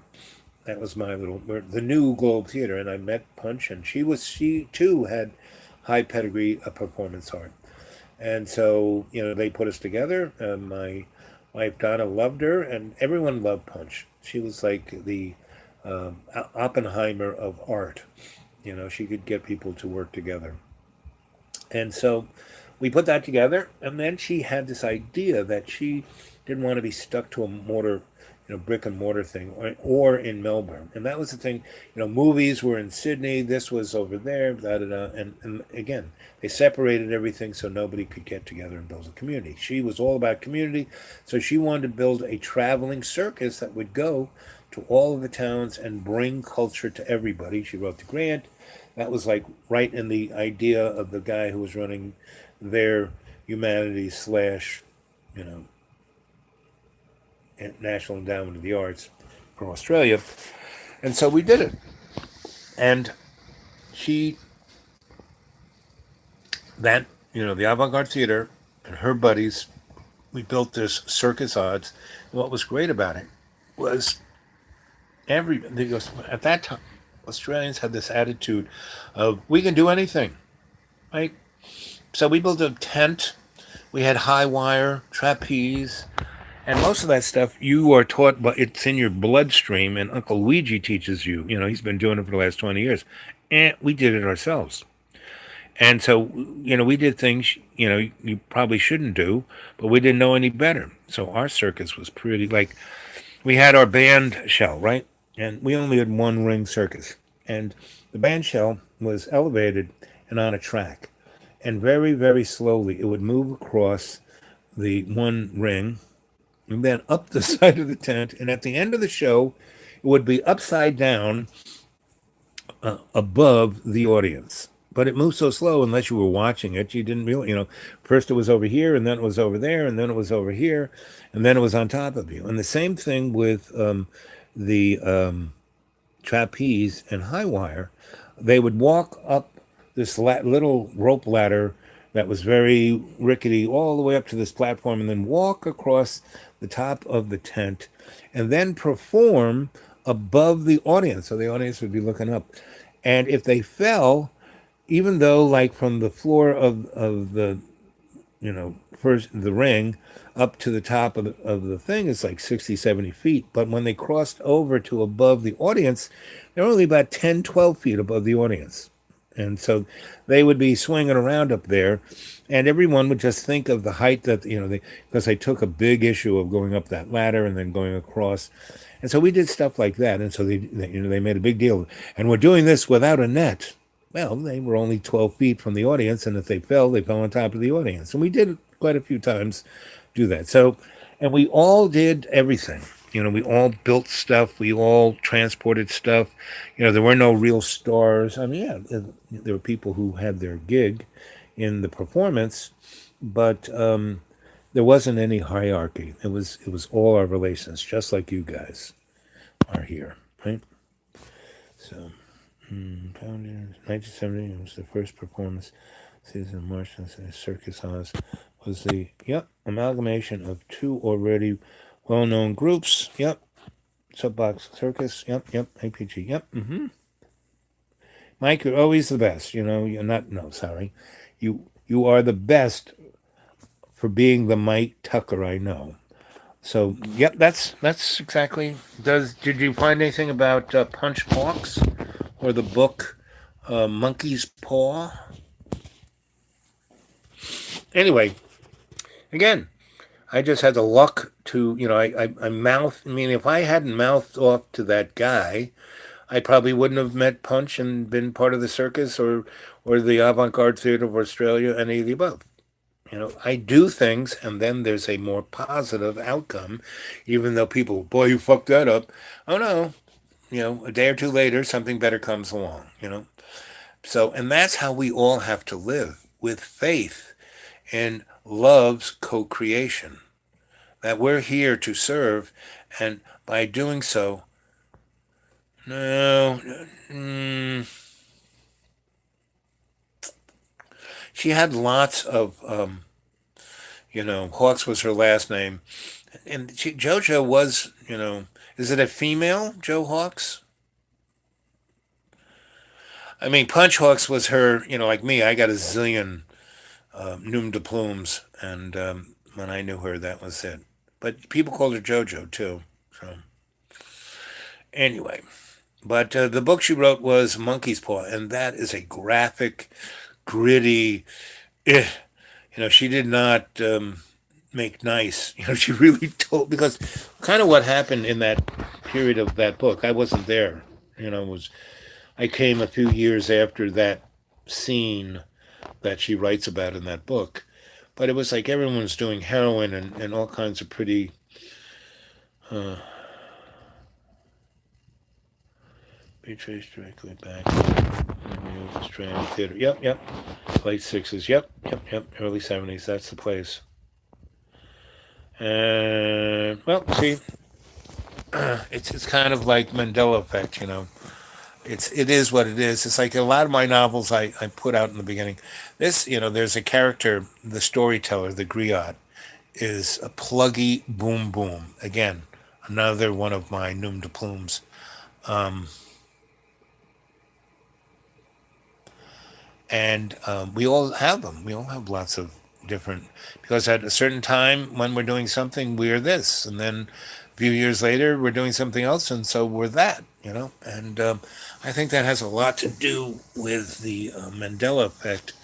And the poor folk who get stuck in their rot and for 50, 60, 80 years they do the same thing day in and day out, and not just having the same. You can have the same job and be very. I mean, I've been an electrician for 50 years, but I did a zillion other things.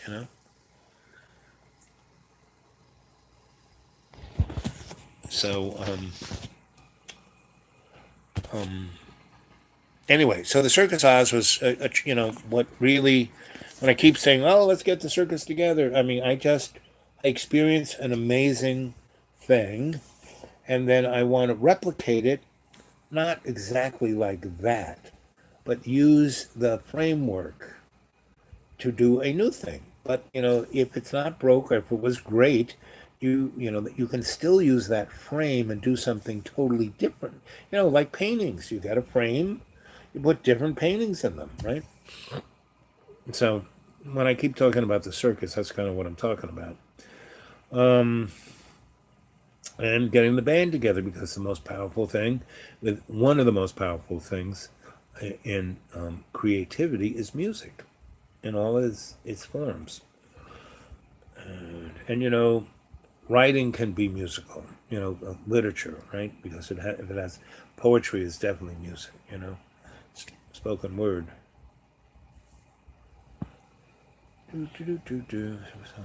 Just go to. Yep. Bee Gees. Yep. Didn't the Bee Gees come from like Norway or Sweden or something like that? No, the Bee Gees. I'm thinking of Baba. Bee Gees, yes, those guys. The brothers. Yeah, they were a little strange. And so was disco. It's like, again, there is this fine line between amazing and wanting to like just throw up. And disco was, in the beginning when I was in disco, because it came out of house parties. House parties actually became, was before disco, right? And disco kind of was a European thing. And when it came over to America, it was industrialized, and, you know, I have to say that I loved building those gigantic discos, you know? They were just so much fun to build and to run and have people just having the most amazing times. You know, they've never danced like that, never had, you know, just craziness going on there. Again, in New York, I kind of took that flavor in the after I came back from Australia. I tried to inject that into the disco scene, and that was you know Xenons, which was Xenons, Danceteria, Mud Club, Ocean Club, um, Wetlands, a couple others I worked on. I forget their names. The Tunnel Clubs, Kamikazes. These were all I did after I came back from Australia, and I tried to infuse that wildness of the Australian performance art club scene that had going on. And if you saw any of the live chats I did where I showed the books of the '80s of me doing the art scene, we made a tent. We had our little circus out of the Theater for the New City, George's Theater for the New City, and he was one of Herbert Berghoff's, you know, boys. You know,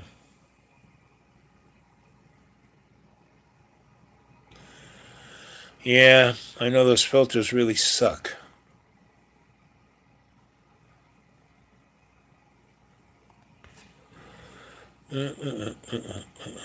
Anyway, so and that's why memory is not a bad thing in either. And the real deal is that forget Google, forget all that stuff. Let's go and rewrite history.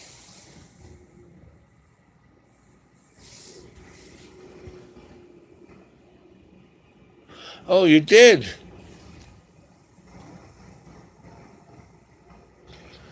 Yes. Again, see, those are times back then, 77 to 80, and they were great, and what was the greatest thing about it? We had this kind of sense that heebie-jeebies, that we were in a special time. And instead of going, ooh, what are we going to do? Is we breaking the law? Oh, no, we just said, fuck it, let's go for the go for the gusto. What are they going to do? Shoot us? And if they do, what do we do? Die? Big deal. Who cares? And all we did was make people laugh and be happy. So it's pretty hard for them to shoot you when they're laughing and you make them happy. Like Will Rogers. I mean, if I could do a lasso, I'd be, I was back when I was Cowboy Bob a few chats back. That's what I was going for, Will Rogers. But you know, so I'll have to be Cowboy Bob in the near future after this thing really spins up. We're spinning it every night, every morning, every time we do a chat. It's spinning better and better. So I'm happy as a duck. Heebie Jeebies, I love that name. Do you film in the desert? Yeah, I did, when I was out there with the Aborigines. But the problem with all of my films in Australia, I was being sponsored by the government. So I had to give them everything I had. I mean, they gave me extra rolls of film for that, you know, Bell and Howell 16 millimeter. I had to give them that many rolls back. So now Donna, she took, same thing with my black and white films. A good portion, I had to really, they gave me X rolls of film. Now she shot a ton, and they were hers. And Polaroid gave me the SX70. It was just came out, and they gave me like 10 of those cameras, and 300 packs of film. And I have a lot of, again, strewn all over the universe someplace. Polaroids of the Aboriginal days and the desert days. And the other sad thing is my father threw away a good portion of my photography from 1960 until 19. 75. So, but that's all water under the bridge, and I don't know how many freaking, you know, ancient cell phones that I got tons of photos on, and before the cloud. And anyway, about spinning the body, add another layer of your spinning bloodstream. Again, the whole thing of the 3 spins in your veins and coronaries. If you can visualize, if you can get yourself into that spin, that's the spin you want to be in, right?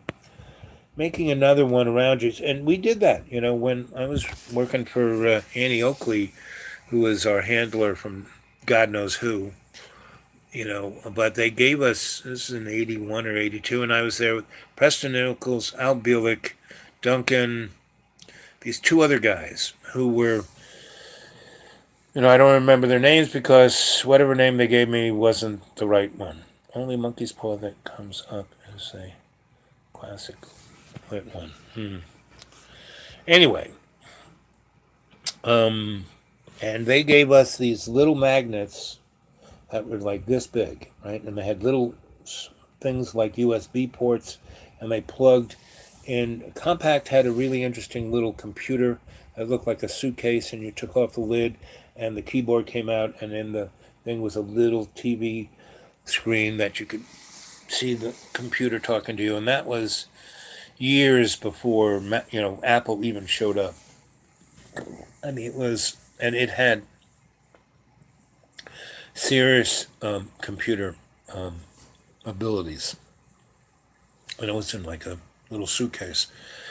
And we got this box, very nice wooden box with about 30 of these little donut-y things, and another little box with cables, and the suitcase. And you could plug the USB, you took off the side of the suitcase and it had all these little plug-in things, and you could, they were all numbered, and so were the little donuts.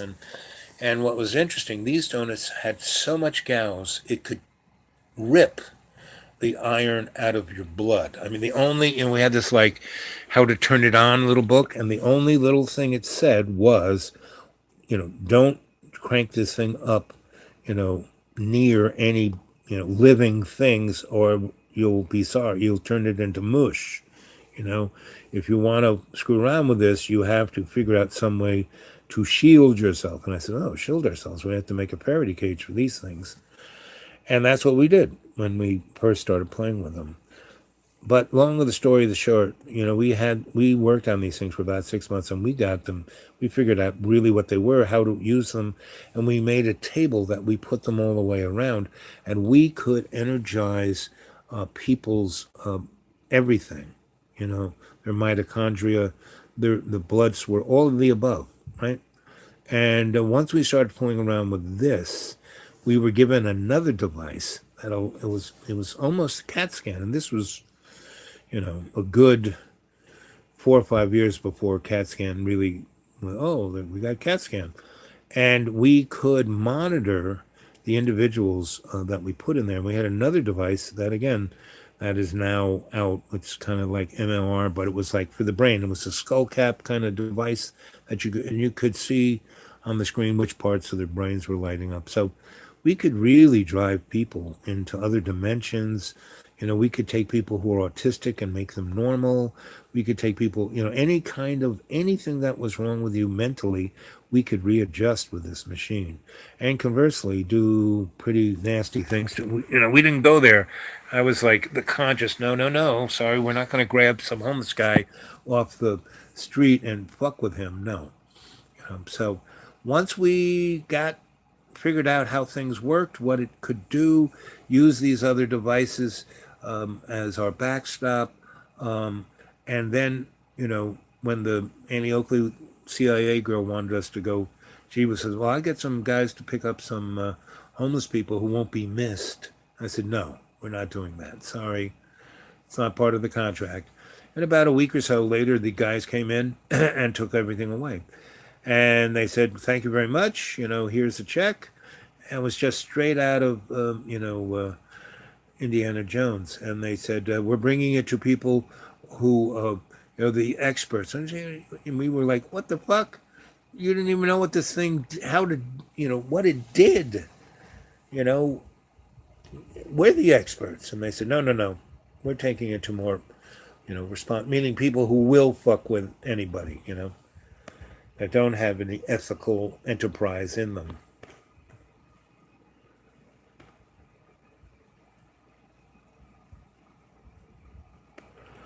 Well, that's that, Jane. That is probably the $64 million question.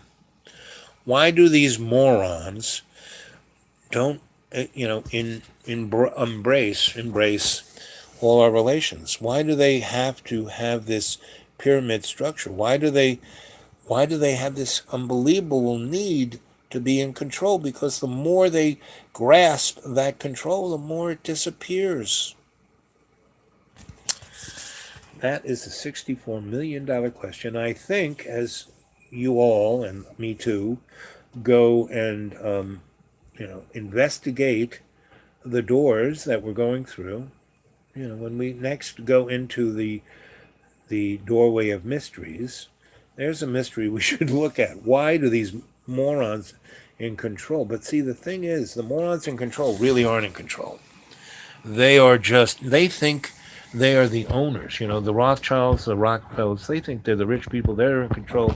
They're the Illuminati. No, they are just the manager class. We have not yet met the owners.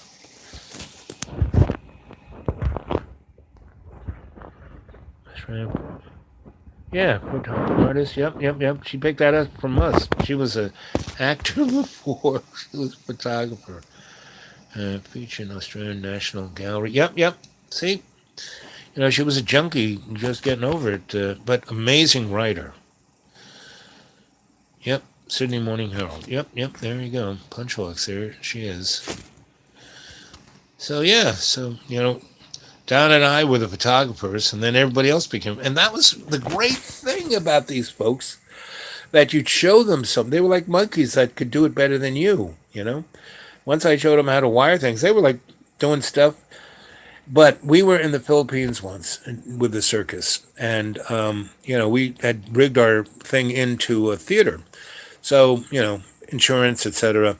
I don't. Was it the Philippines? Somewhere in Asia. Anyway, it was a city. Pretty sure it was Manila, but I'm not sure.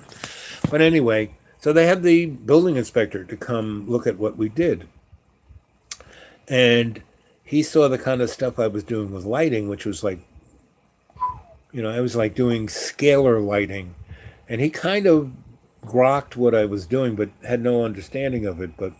And he kind of stood back and he said, "You are an EMF mystery, electromagnetic force mystery." And I said, "Mystery?" And he goes, "Yes. In our culture, anybody who can do something as well as you do, and we can't understand how you did it, we call that a mystery." I said, "I'm going to use that." So on my business card it says EMF mystery. But we were with the circus probably 6 months, and we were with them when they were in Melbourne, and getting it built and getting it running, and taking it out, trying it out on little communities around Melbourne.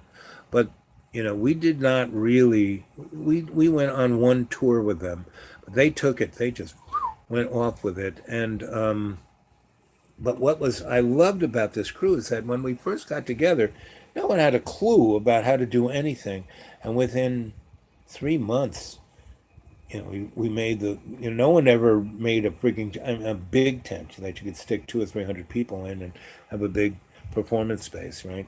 And to rig lights and all that other crap. No one ever did that. No one taught us. No one showed us. There was no internet to Google. We just did it. It was quite amazing and fun. It was just so much creativity, and that's the kind of thing I miss. Is that there aren't too many people who are willing or have enough gumption in them to go off and do this.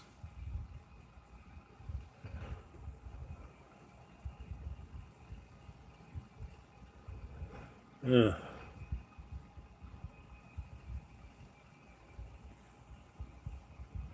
That's what I'm saying. The owners, they are, you know, we haven't seen them.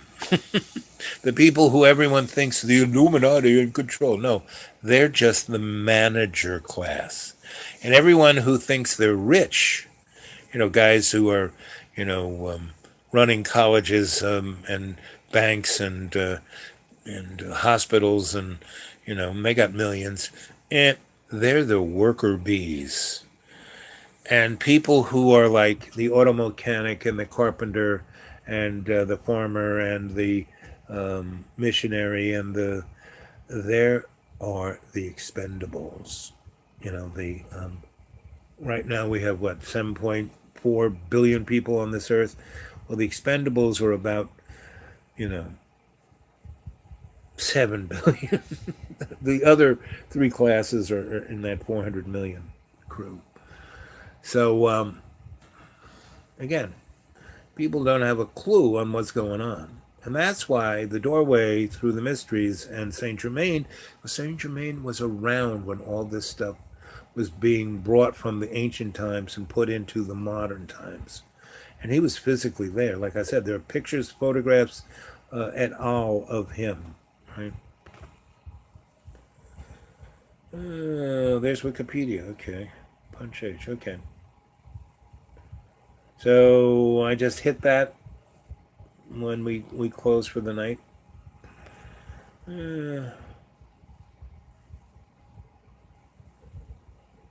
Yep, Fellini. Yes, that's the most fun. I've been with a lot of different crews where you felt like you were in Fellini's AmeriCorps. It's like, and no one does that. Everyone, not no one, but so few. The other thing I've realized is that people talk about the good old days, right? And I do a good deal of that because I've been around. I've had a real gift of being in the right place at the right time all over the world, right? Not just New York, not just here, but all over the place. And I do stupid things that turn out to be the best thing, right? Like if I didn't mouth off to that guy who ran theater in Melbourne, I'd have never met Punch. I'd never been part of that whole scene. That was amazing. And the other side of the coin was that I fit right in there. I wasn't like, oh, I'm from New York. I know it did blah, blah, blah, blah, blah. And even though I did things that people, oh, that's how that's done. And I wasn't like, oh, I'm the best. Because, like, within a week or two, they were better at it than me, which was fine. I didn't want to do that. I showed them how to do it. I helped them along, got them going, got them having it, and bingo, zingo, they were doing it. And I was part of, I got invited to the parties, so and I had that, and Donna just loved everybody, and she took pictures of everything. Now I don't even know where her negatives are or where Donna is, but she was the Albert Einstein of the darkroom. I'm sure she kept every single frame she ever had, and wrote it down, and she was quite good. That's why we're such a great team. She was meticulous about things that I wasn't, and I was totally out there with everything that she was scared to do. And I said, let's go do it. I just like push her through the door. And after I did that enough times, and we always like, it was always the best thing that the outcome was. And I never got mad. I'll tell you a great Donna story. We're in 2 hours and 8 minutes. And so, Donna Ann, I met her on the subway, right? And I was living in Williamsburg, Brooklyn, surrounded by Hasidic Jews and Puerto Rican folks, and up in a few more stops on the M train. And I just heard Patti Smythe. She had an album or a book, I think, called the M Train, and all the artists who were like, and but became super famous. We kept looking for places to live that were what we wanted, even though they were dangerous or scary. They were always really cheap and really amazing. So anyway, Donna I met her on the subway. She was the only white girl. She was really cute. And we did that little thing. We were looking at each other in the window when we were in the tunnel. And the subway has really bright lights and the tunnel's dark. So the windows of the subway are like mirrors. And then once we popped out of the thing and we're going over the Williamsburg Bridge, she went over to a doorway and started taking pictures through the glass of the doorway. And she had dropped her lens cap. Right? and I picked it up and it said Canon on it. And all of us artist folks who had Leica cameras, we had Leica bodies. You can get them at Willoughby's for about $100, but Light's lens were like 1,000.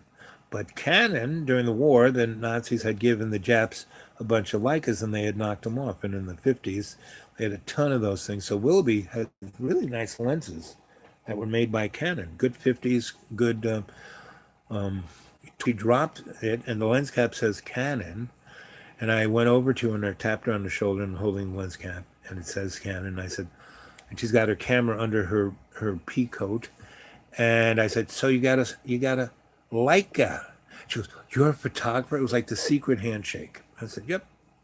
And so we talked and talked, and she goes, you live here? I said, yeah. And we're going over the bridge, and I lived in this 17,000 square loft, and I was like building disco, so I had tons of mirrored balls and flashing lights, and I made the top of that.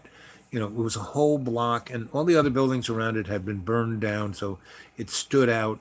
And from the subway, from Manhattan, from everything from the Statue of Liberty to 57th Street on the east side, you could see this building, and I lit it up like a flying saucer, straight out of Close Encounters. And that's your place? I go, yep, yep, yep, yep. And so we get to Marcy Avenue, which was the first stop.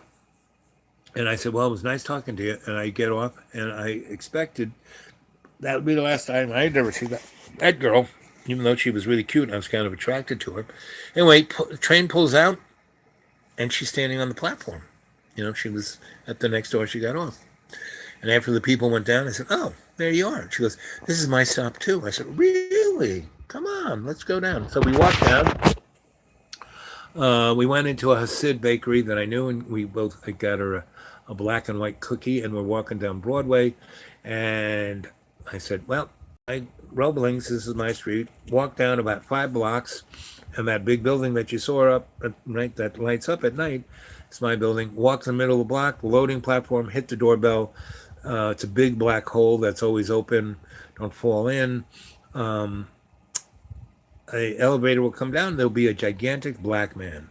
His name's Kirby. Just ask him where I am, and he'll bring you to me. And she said, okay. So I walked to my place, went up to my loft, said, hey, Kirby, how you doing? Took me up in the elevator, and I walked over. So I had 17,000 square foot, but I also had another building with a fire door. That's where I lived, because it was only 3,000 square feet, and it was beautiful and had lots of windows, and it was, try and heat a 17,000 square foot space hard. 3,000 not so. And I had split it up. I had a roommate, a buddy I went to the seminary with, really brilliant guy, and but he had never done anything outside the orthodoxy. Anyway, I go there, and I had, there's the big space that you walk in, this kitchen over here, and there's this elevated platform I built, and I had a big table right in front of the window, so I looked from the Statue of Liberty, 59th Street Bridge, whole east side, Empire State Building, amazing, big, gigantic window looking out there, and I had, drawers of all things, paper, and I would write things and think of things and scribble it down. I had tons of books. And, I'd have my little pipe and little puff and write some more and make a cup of tea. Anyway, I'm doing that. And all of a sudden, knock, knock, knock. And I go to the fire door and push it over. And who's there but gigantic big Kirby and little Donna. And he goes, this cute little thing was looking for you, Al. And I said, oh, there you are. Come on in. So she kind of comes in and she's looking around. And it's like wintertime. And it's really warm, meaning I'm just in a T-shirt and a pair of shorts. And she goes, it's so nice in here. I go, yeah, yeah. And she looks around, and all the windows are looking out onto the East River, and have, there's like 30 windows all the way around. They're just amazing. And there's a staircase going up. And she goes, where's that go? Oh, it's my bedroom. It's a pyramid. She goes, a pyramid? I said, yeah, the guy who built this building was a mason. And she's like, and then she looks around and she goes, you have a kitchen? I go, yeah. And it was, when I moved in there were about 30 of these oak sewing machine tables, and the whole sewing machine goes in, but it's oak. And so I basically to make a gigantic and put a stove in the middle of it and a sink in the middle of it and had another sink over there, on the other side. And, I was like the rich man's, island in a big kitchen and things, I had all kinds of pots and things hanging. It's an amazing kitchen. Yeah, I said, well, I'm a chef. I love to cook. And she's like looking, you have a washer. I go, yeah, I got a washer. And a dryer. I go, yeah, a dryer. They kind of go together. And I just grabbed both of them. I dragged them up there off the street. And of course, they freaking worked. And then she looks in the bathroom. The bathroom was like a factory, had like lots of stalls, but I ripped them all out and had two nice toilets. And I had a gigantic bathtub with I mean, 4 people could get in this bathtub. And it was about 3 foot deep before it hit the runover drain. So you could really take an amazing bath. And it had jets, not like a jacuzzi, but you turned on the hot water and it would come out at different directions. And this must have been a woman's bathtub because you could put your woo-woo up to one of these jets and have a good time.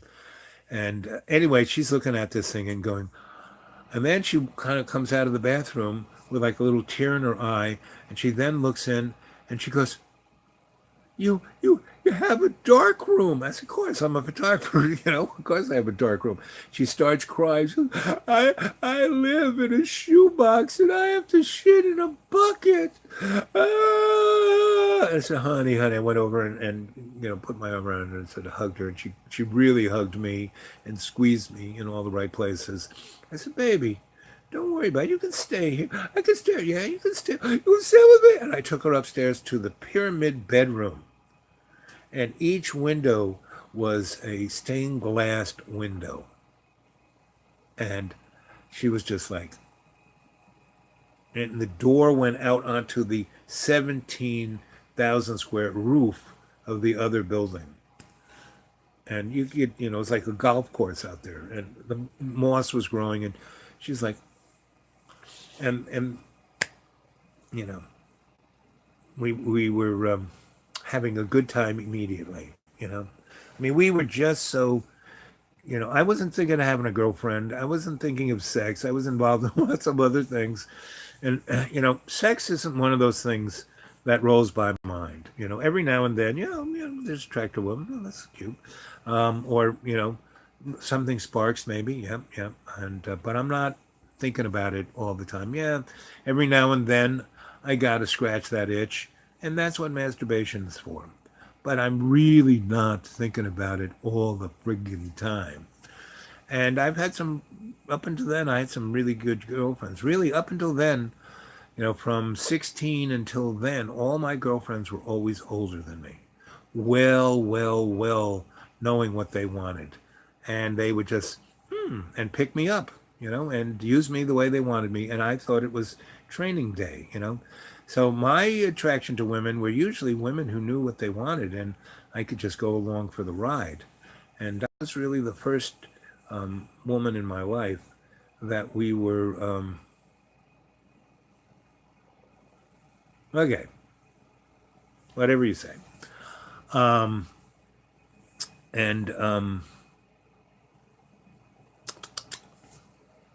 back to Donna. So she moved right in that day, and we were together for 8 years and did amazing things.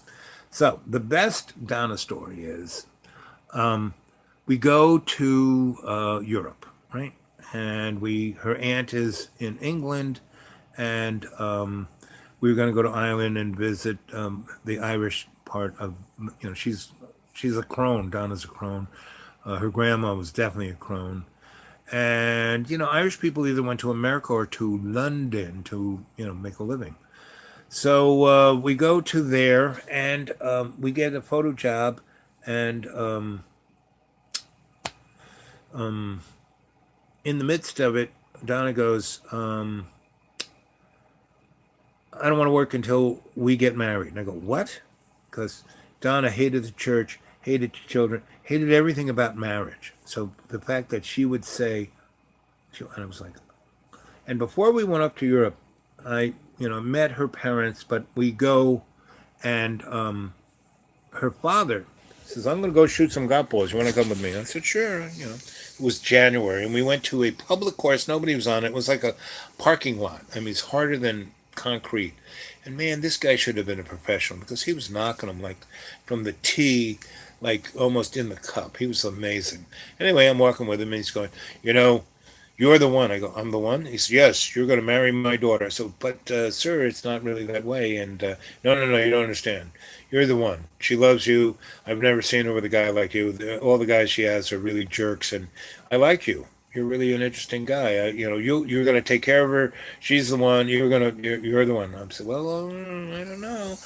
Anyway, then, 3 or 4 weeks later, we're in London, and she wants to get married. And so, you know, okay, so we do that, and we go on a trip, and we're going to go visit a friend of ours in Sweden. He's having issues, and so we're going to go visit him. So we take the um, the ferry that goes from Swansea, England, to Gothenburg, Sweden, and that boat is like Las Vegas on the water, and you can get a drink. There is no tax, right? And in Sweden, booze is taxed up the kazoo. So we are on the boat, and and it's a boat, and no one has. It's like a big bus. I mean, everyone gets a seat. They don't get a room because it's only 36-hour boat ride, and the really rich people get a room, and the rooms that aren't taken, they have a little in the main bar. They have a roulette wheel that picks up numbers. If your ticket number is on it, you get a room, right? And that's like the tradition. Anyway, so we're there, and we're sitting in our little seat, and we get a little hungry, and we go get a little sandwich, and then, they have a disco, and it's like the size of a phone booth with like 600 people squished into it. And I'm trying to get to the bar to get me and my new wife a drink, and I kind of squeeze in, and I'm like, on either side of me is the proverbial Swedish bombshell. Girls, really tall girls, taller than me. Their breasts are like in my face. They're blonde. They're just, straight out of a porno movie. And they look at me, oh, you're kind of cute. You want to come back? We got one of the rooms, we were lucky. We got a room. You want to come back and have a good time? And I go, well, I'm newly married, and I really am, love my wife, and I'm monogamous, and they're kind of looking at me like I'm an oddity. And then my wife, Donna, shows up, and she's got lightning bolts coming out of her eyeballs. And one of the girls goes, oh, she's cute. And one of the girls kind of, I like you better than him. This will be fun. And Donna swirls around and shoots out of that place. And it's like Moses parting the Red Sea. Everyone gets out of her way. And my honey, no, it takes me 5 minutes to get out of there, and she's gone, right? I go back to our seat. I sit down there, and I wait for an hour or two goes by. These Arab guys are playing cards and smoking really disgusting cigarettes, and I'm choking. So I get up, and I walk all over. I look in every bathroom. I look in every stateroom. Donna, Donna. And, when sunrise, and I'm like crying, and I'm lost on them. Boy, this is going to be tough, to tell her parents, what happened to Don. Anyway, so after about 10 hours goes by, I stumble into the person. I said, listen, I think my wife jumped overboard. And he goes, when did that happen? And I said, oh, maybe 6, 10 hours ago. And he goes, well, she's dead. And I go, what? He said, oh, it happens all the time. People get drunk, they fall over. And he goes, if the fall didn't kill her, because it was like 100 foot from that deck of where we were to the water will get, it's the North Sea. She'll die of hypothermia like in 3 minutes. So what we'll do is when we pull into Gutenberg, you come up to where the gate is, and we'll wait there until everybody's off the boat. And if she doesn't show up, well, she's dead. So I'm like, like in shock because this guy is so matter of fact, and this is the Swedes. They're matter of fact about stuff like this. And I go, really? So I go back to our seat, and I stay there for the rest of like the next 15 hours, and I'm crying, and I'm distraught, and I just can't be. I'm unconsolable. People go, what's wrong, buddy? right? And I'm really just, I've never had a girlfriend jump overboard. It's just, anyway, so I go up to the front. When we pull in the Gutenberg, everybody gets up. Donna doesn't show up. So the guy goes, well, she's probably dead. Anyway, so there's a staircase on one side, the port side of the boat, that goes from the deck all the way up to where the captain is. And that's the guy who's going to fill out all the things, and then the gendarmes, and they'll take my this and the that. And anyway, and after I told the purser, after the first 6 or 10 hours, the story, he went into the bar and asked the bartender, oh, yeah, that lady just ran out of here, and the guy couldn't get, so, and he found the two blonde bombshells and got their names and numbers, and probably for other reasons. But we're walking up the staircase and the side, and it's on the side where the window of where my seat was, and we're walking up, and there's all of these lifeboats along the side there, and I say, wait a minute, well, look at that. The canvas is I'm a very observant guy.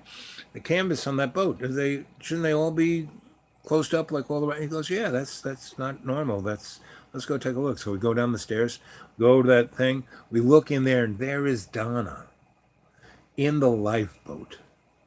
And in the lifeboat, there are packages of food and whiskey and all kinds of other things, which she has consumed. And it's right, that boat is right where the window. So she looks up at us, and she's a little drunk, and she goes, you're such a good guy. I saw you there crying, and you didn't move, and you didn't go with those girls. I love you so much. And I'm like, and you're not even going to get mad at me.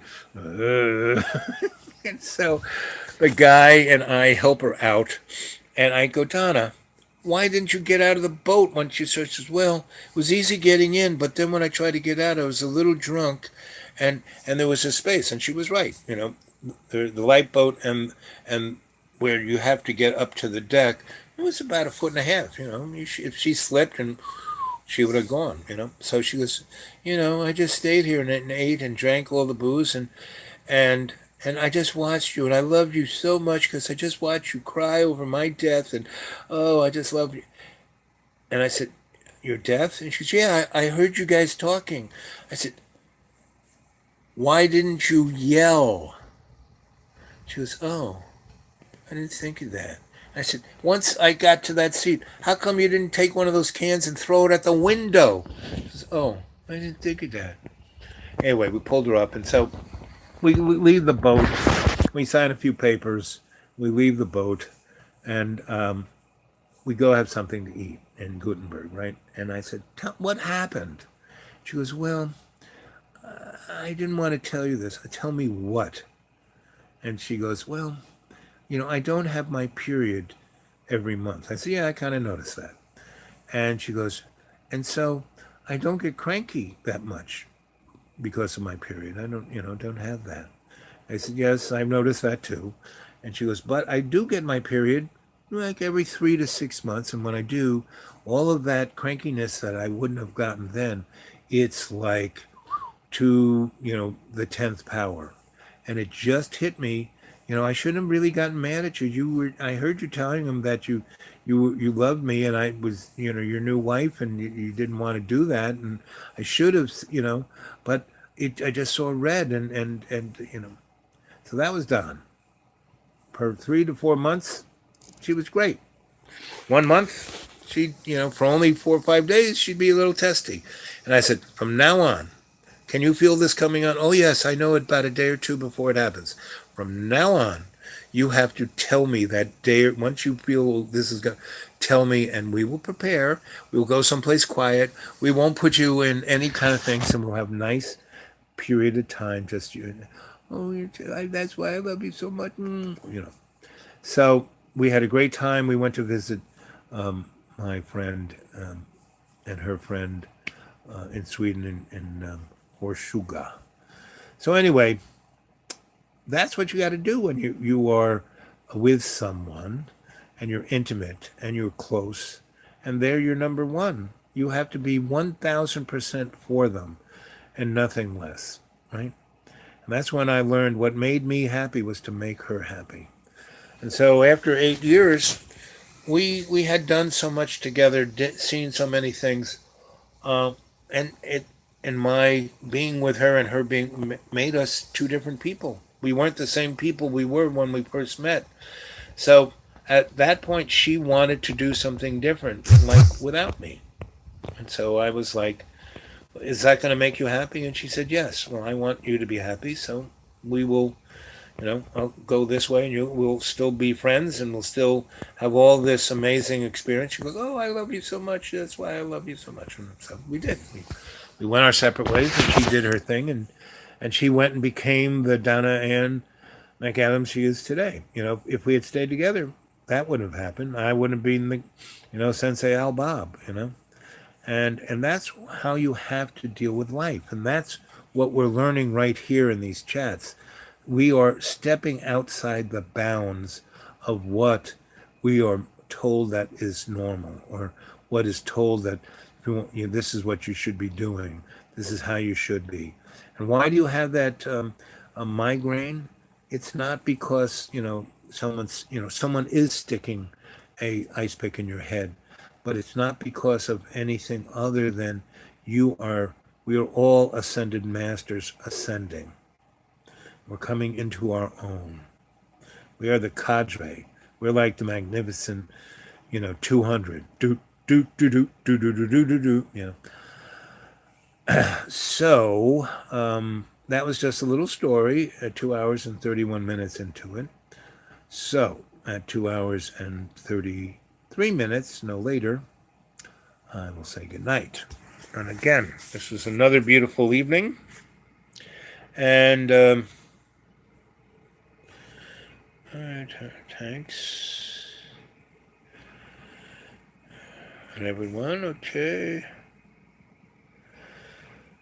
That's interesting. She started off as a photographer. I thought we got her into photography because she never really talked about it. She just talked about literature and theater and the circus and again, we were, again, this was one of those amazing things.